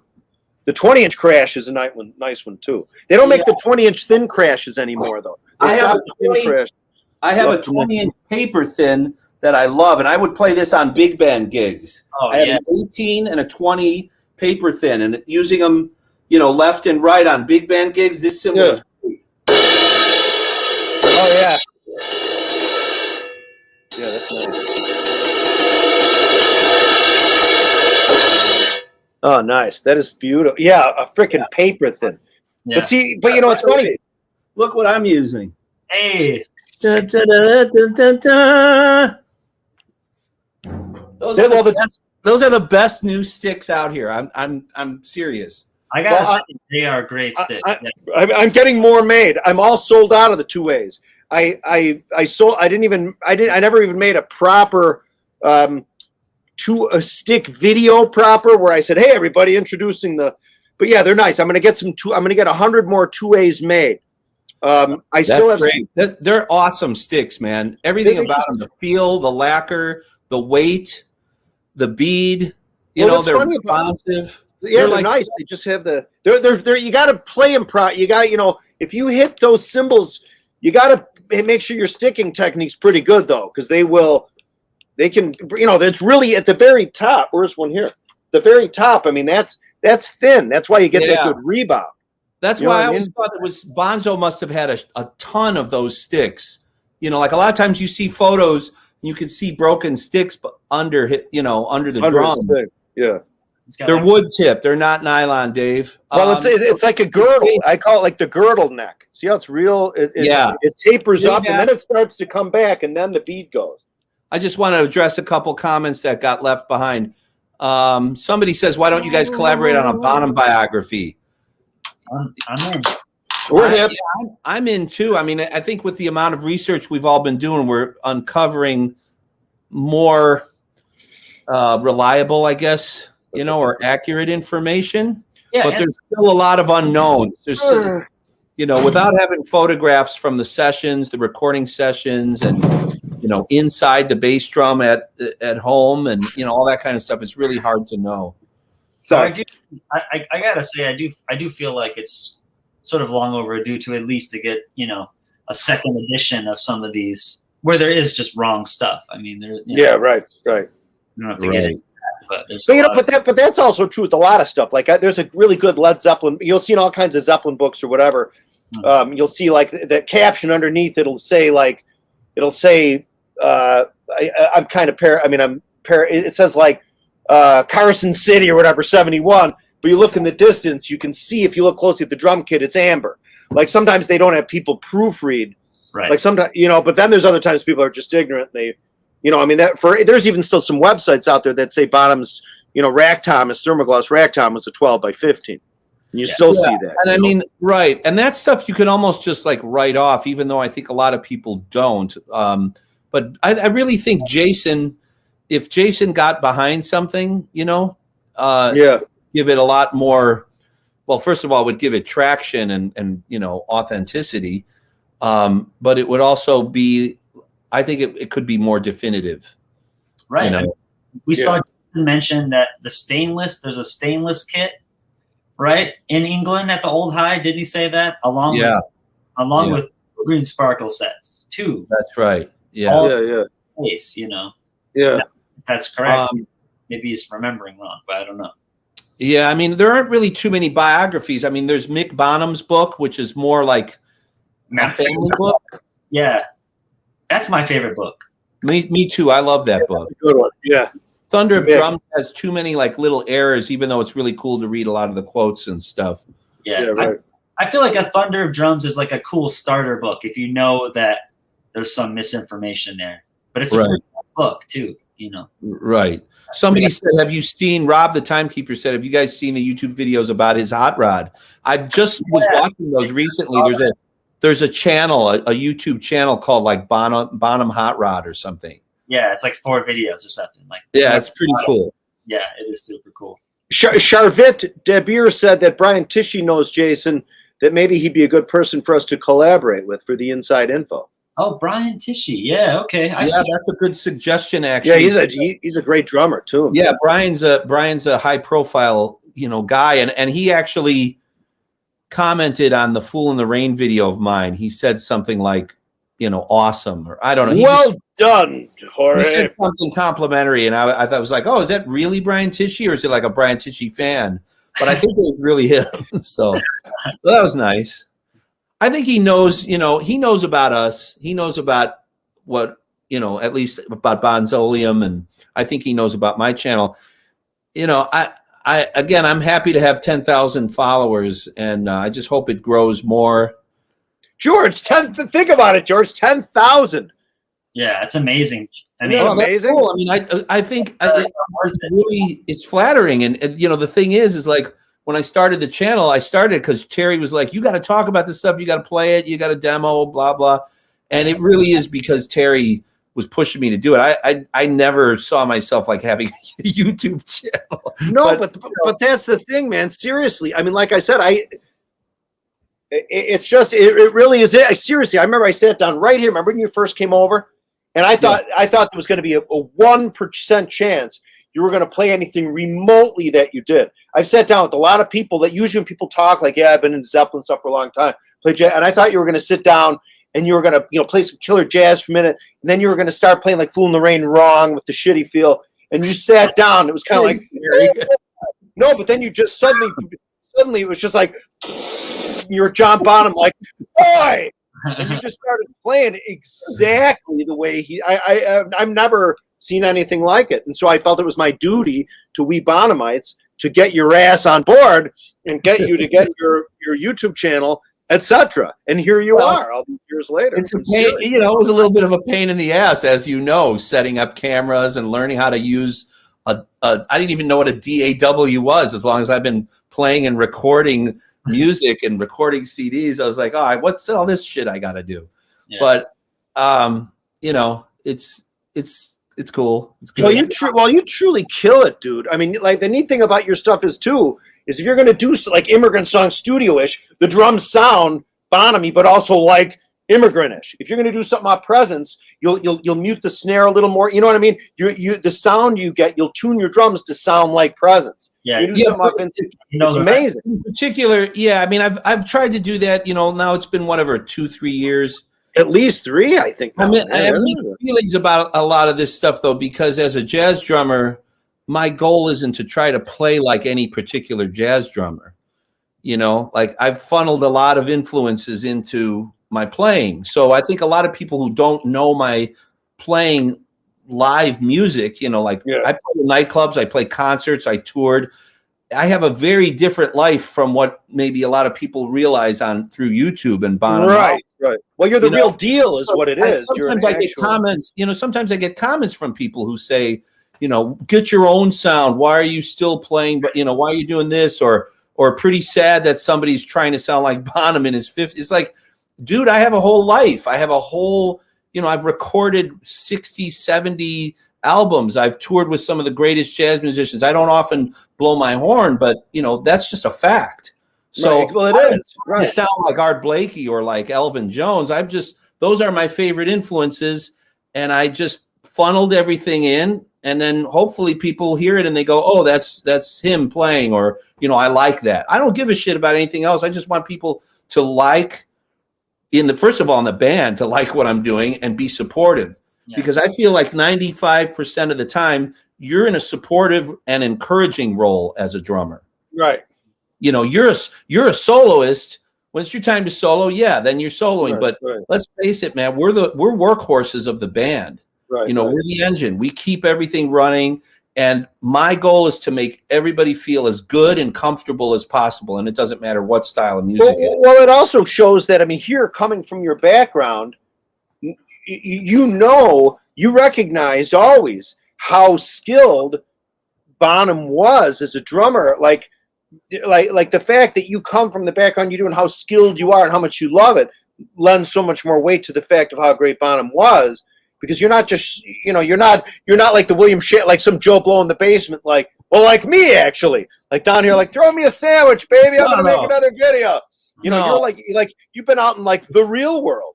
Do you know what I mean? And it's like somebody with your skill and your reputation, which hopefully hasn't gone into the incinerator. Like what? Like as a joke. Like what if some great jazzer's like, oh yeah, George is great. Oh, wait a minute, he's got that channel Bonhamology and he associates with that Bonzo character.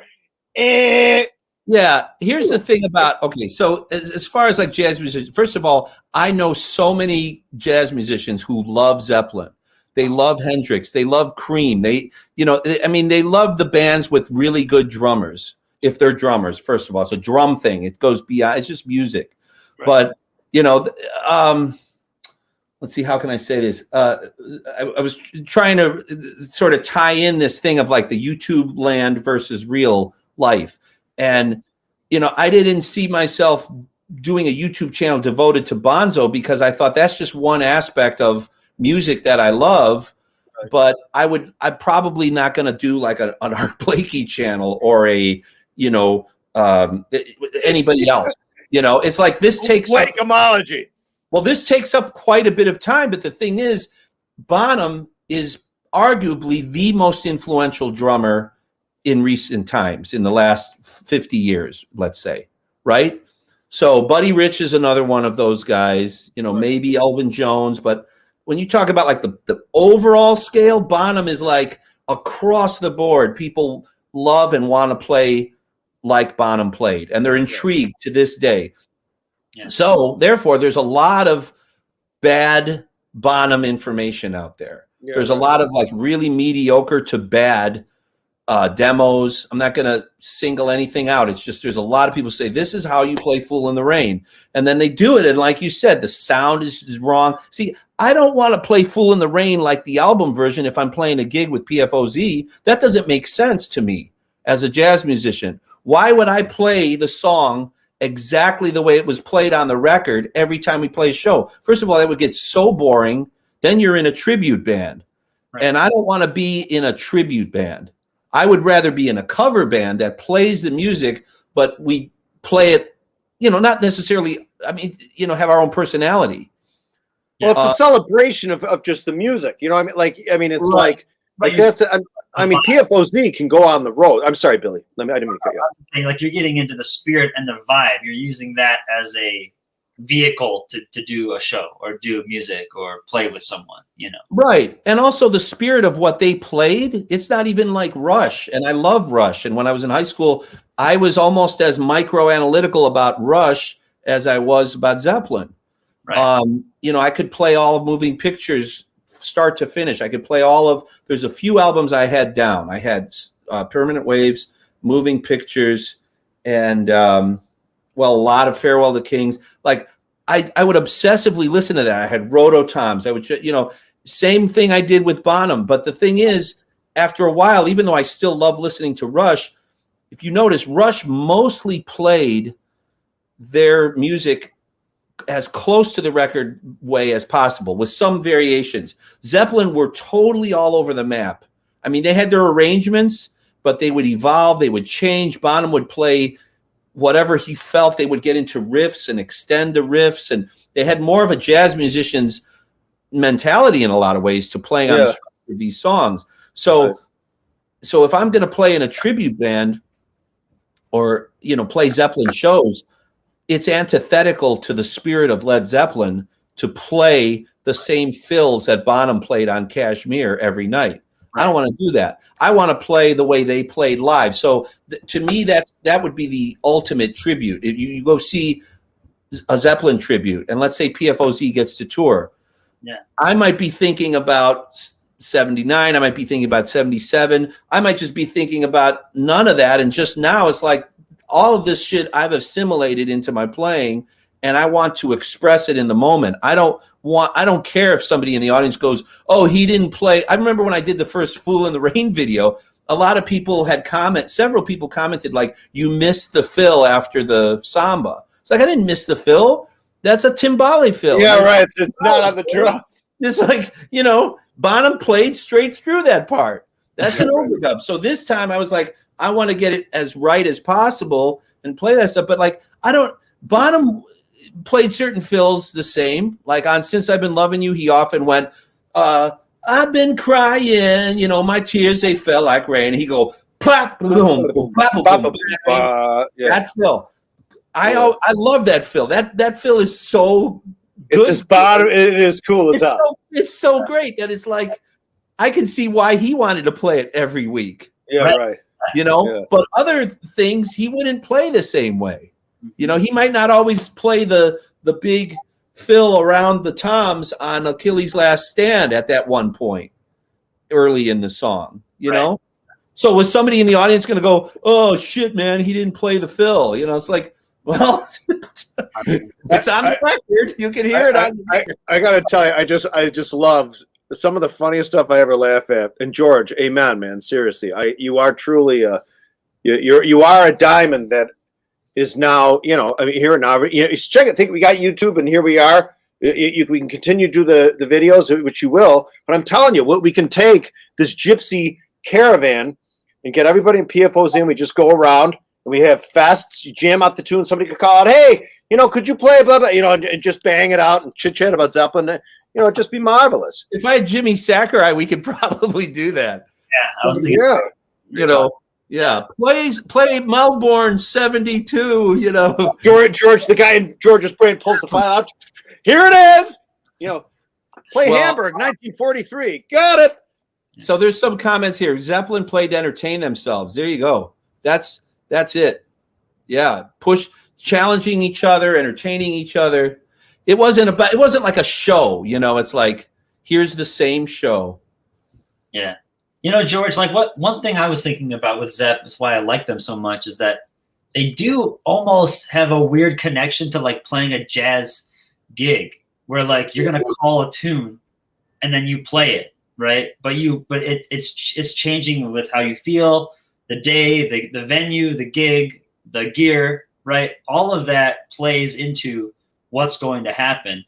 And Zeppelin, they were totally on that train, you know. And the Rush, like you said, the Rush, there's greatness there too, no doubt. Like playing everything note for note every night. That's but it's a different kind of greatness. Though. It's just different. Yeah, right. But like the Zepp thing is for me, it's so much more improv. Yeah. Well, I just want to address something because that's important. I want to go back to that. But somebody just said, oh, sorry. Let's see. I'm the guy showing a performance, right? Exactly. I'm the guy who'd be watching intently, thinking Knebworth Phil, Albert Hall Phil, aka pain in the ass. No, you're not a pain in the ass at all. See, that's the thing. That's what this channel is for.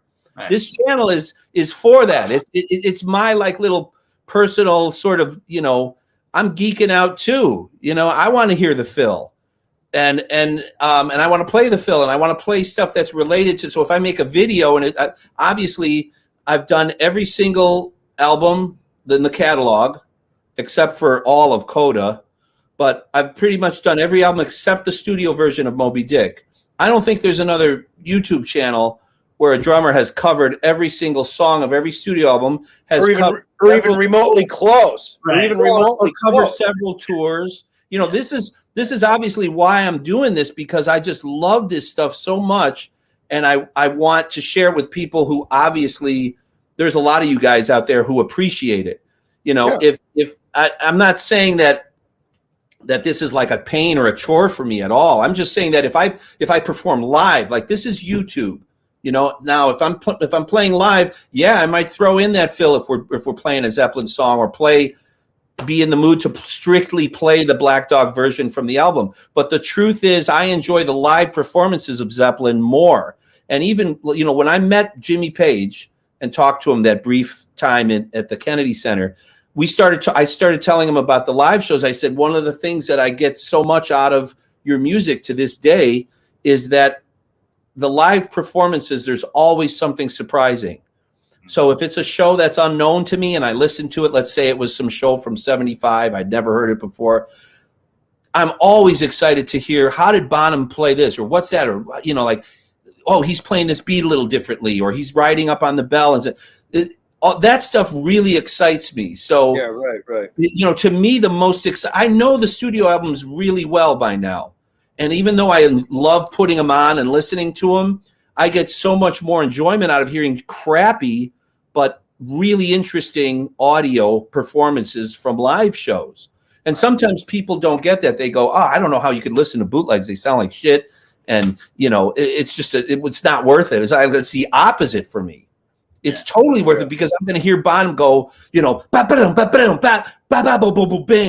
at a part where I'm like, whoa, I never heard him do that before there. Yeah, right. So all of that stuff is super inspiring, you know, and that's the way I would want to play if I'm playing live, versus on YouTube, I'm trying to do demos of like, this is how I think it was recorded, and that's about all I can do. You know, Mark Lamont just said Derek Smith from Zepp again plays a lot of different live versus Zepp stuff. Right. And Derek, I know we've talked many times on the phone, and we've actually talked quite a bit about this whole subject. It's just like you, Terry. If you're playing with Ty, you've been doing these videos with Ty. It's like I hear the Bonham influence clear as day, but it doesn't. It sounds like you, and it sounds like you in the moment. It doesn't sound rigidly like I'm just trying to play this way. And that's where I think ultimately it should take you. Is like it informs your playing, and then you have your own personality and sound. Well, right, and that's exactly it. I mean that's the that happens. Drummers often get a bad rap, or you'll hear a lot of musicians say, oh, like you said, that fella said, oh, get your own thing. But every musician, or even every actor, every comedian, like a comedian will go through a George Carlin phase, right? Comedian will go through a Sam Kinison phase. It's the same. A trumpet, it's just it's just that there are certain talent, the way people perform or their interpretation stuff resonate with certain people more than others. And sometimes it really is. It's just, that's the thing about like with Zepp and especially with Bonham. There's just really, I've never really heard anything like it. It's funny how so many people miss the point. Like, yeah, on this record, the drums sound just like Bonham. Well, the producer there thought that if they made the bass drum go, poof, the snare go, poof, it sounds heavy, I guess, and therefore sounds like Zeppelin. No, so it's just for lack of a better, with Zeppelin, it just fucking jams. It jams hard. It jams really hard, and that was real hard. Everything they brought to it was like, we're gonna jam, like hard, like oh, you know what I mean? Like you just get like kicked a couple times in the show. Like, oh, yeah, you know what I mean? Yeah, no, I agree. Somebody, Kevin Bullock said Jason had answered questions about his own gear on his Facebook page. Just ask him. I'm not actually on Facebook, but Billy, maybe you could start hitting him up. Just posting on his wall and saying, "Hey," well, or just ask questions. I mean, if he does respond, I know sometimes on Instagram, I've exchanged a couple messages with him, but it's never been very like personal. You know what I mean? It's always been very matter of fact. Right. Like the thing about the bass drum head. Yeah. Oh my gosh. Yeah. That was... Do you want to talk about that, or? Yeah, dude, just tell it. Let's talk about it. Well, yeah. We don't have to spend too much time. Whatever you want. Derek Smith posted a photo of the Amber Vista Light resonant head, right? And Derek Smith is Kick It Like Bonham. Yes, Kick It Like Bonham on Instagram. And he was just asking about whether it was hand painted or if it was, or how penciled or something or whatever the hell. Whatever. And I think one of the first comments right away was from Jason saying, "That's not my dad's kit." Right. Which is, I'm not sure why he thought that. Maybe he just saw it and thought, well, that doesn't look right to me, or I remember it differently or something like that, But I think the three of us instantly saw that, and we were like, well, okay, right. We know this photo very well. Yeah. LA Forum. Yeah. It's a famous Zeppelin stage shot. It's like Jimmy Page's leg is right there. So if you he's in the white. Yeah, he's in the all white suit and stuff. So it was just, what can you say? We saw it. We knew the photo. Jason said something, and I think that just means that we really have to get together with him and hopefully some other people to make a book or do something where we can kind of set the story straight on these other kits. Yeah. Just because I was going to talk about the music and like interpretation on a tune year to year, then have to kind of worry about whether a bass drum head has a ring or a disc on it. You know what I mean? Like I love thinking about that stuff and figuring it out. And so I'm like dying to just know what it is so we can, I don't know, make sure we don't get too caught up in the nuts and bolts and miss a lot of the playing, right? That's true. That's true. We wouldn't care about a drum head if we, didn't get to, or if we could hear all of this stuff. Yeah, a little bit of it can get into seeing the forest from the trees kind of thing, like if you're too busy, if you're too busy focusing on this, like the gear minutia, which is what today's chat ironically is about. But ultimately we want to talk about like his influences. I would love to hear Jay. To me, it would be so interesting to hear Jason talk about his dad's influences or about the records his dad liked to listen to. Yeah, I like to listen to it in the house. Once in a while, he'll say something, or talk about like memories that because maybe because he was so young, he doesn't remember a lot. But I'm assuming he knows, a lot more than he lets on when it comes to like somebody. I wish somebody would do a proper interview with him.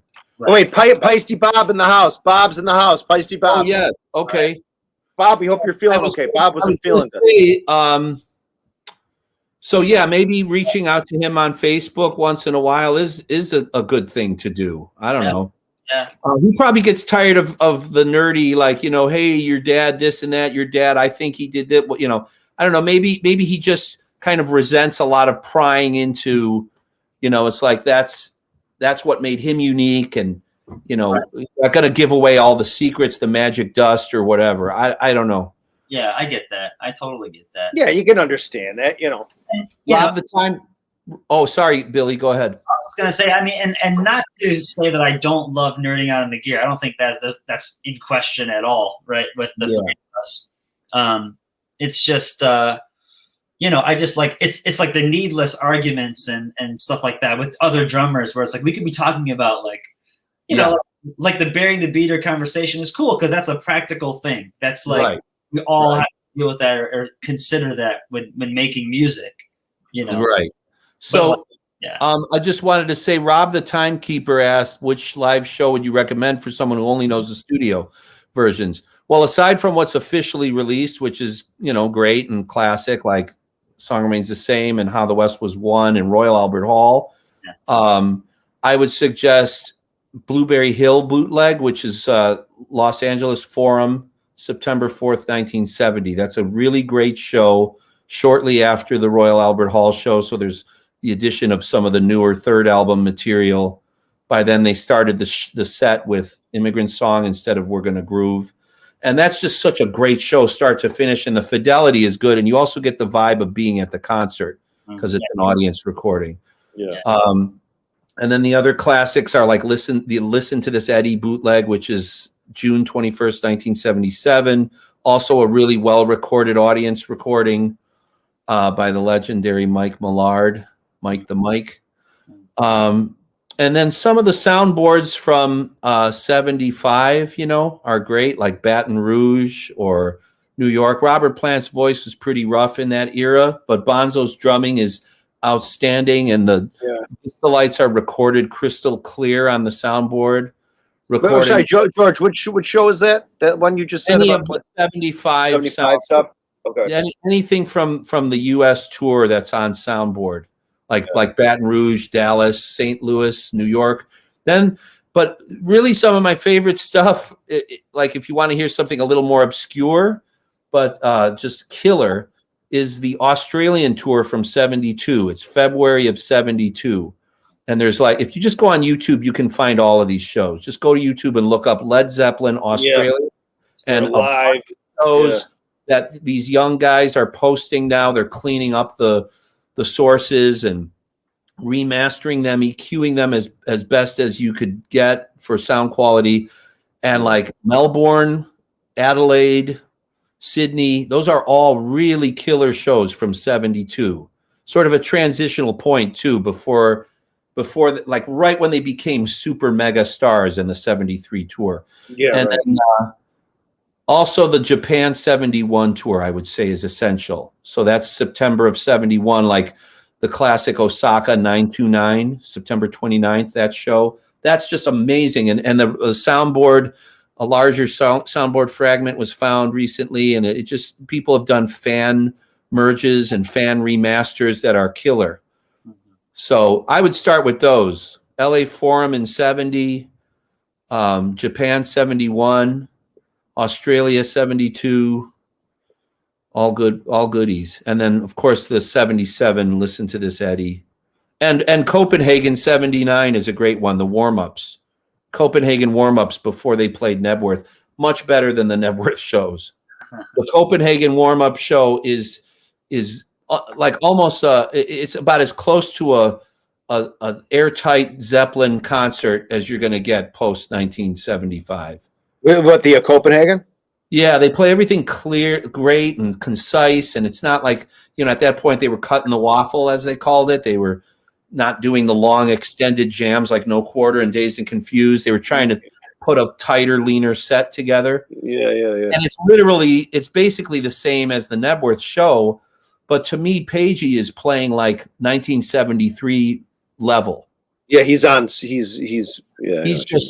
on that show. And I think for Nebworth, it was just so big, so many people. Yeah. You know, and he was wrestling with his own personal issues and stuff. And, you know, his playing is good, but it's not great at Nebworth. Yeah. Hey, guys, I'm so sorry, but I'm going to have to leave. I was just about to say, we got to wrap it up. You just hit the 2-hour point. I actually have to get running, too. I got to fire up the snowblower again. Oh, my God. Dude, you can't do any shoveling, Terry. You better take it easy, man. No, I had to pay. I had some dude come over. He did it for me. I can't do anything, man. Oh, good. Okay. Well, I hope you feel better, man. Take care of that. I didn't know you were. No more Big Macs for a while. Yeah, just you don't want to expand your. I think I slipped on one. Chest cavity. I think I have a rib sticking into my lung. Before we go, I want to say something. Thomas Person said European Tour 73. Absolutely. That's some of the best Bonham ever. It's Europe 73. Look it up. Yeah. Killer playing. So thanks to everyone for joining us and hanging in there with my long-winded BS. George, thanks for hosting. Billy, good to see you. Yeah. Good to see you guys. Always great to see you. And we'll wait, George. Well, but George, tomorrow you gotta. Oh yeah, I can't forget. So tomorrow I'm doing a live chat while I tune my Supra. Thanks for reminding us, Terry. So yeah, to commemorate 10,000 subscribers, I'm gonna 10,000. I'm gonna. If you had $1,000 from every subscriber, you'd have $10 million. I got to start wailing the hell out of that head to get it nice and supple, like the old one. Yeah, I hate brand new heads. Supple. Supple. That's where it's at. The supple Supra. So, all right. I'll see everybody if you can join me tomorrow at 1 p.m. Central Time. Well, I'll be there. I'll be back and I'll do some tuning and I'll try to interact with people while I'm tuning, but I'm bad at it. So, So cheers, everybody. Thanks again, and we'll talk again soon. All right, guys. All right. Till tomorrow. Thanks again. Peace out. Later, guys.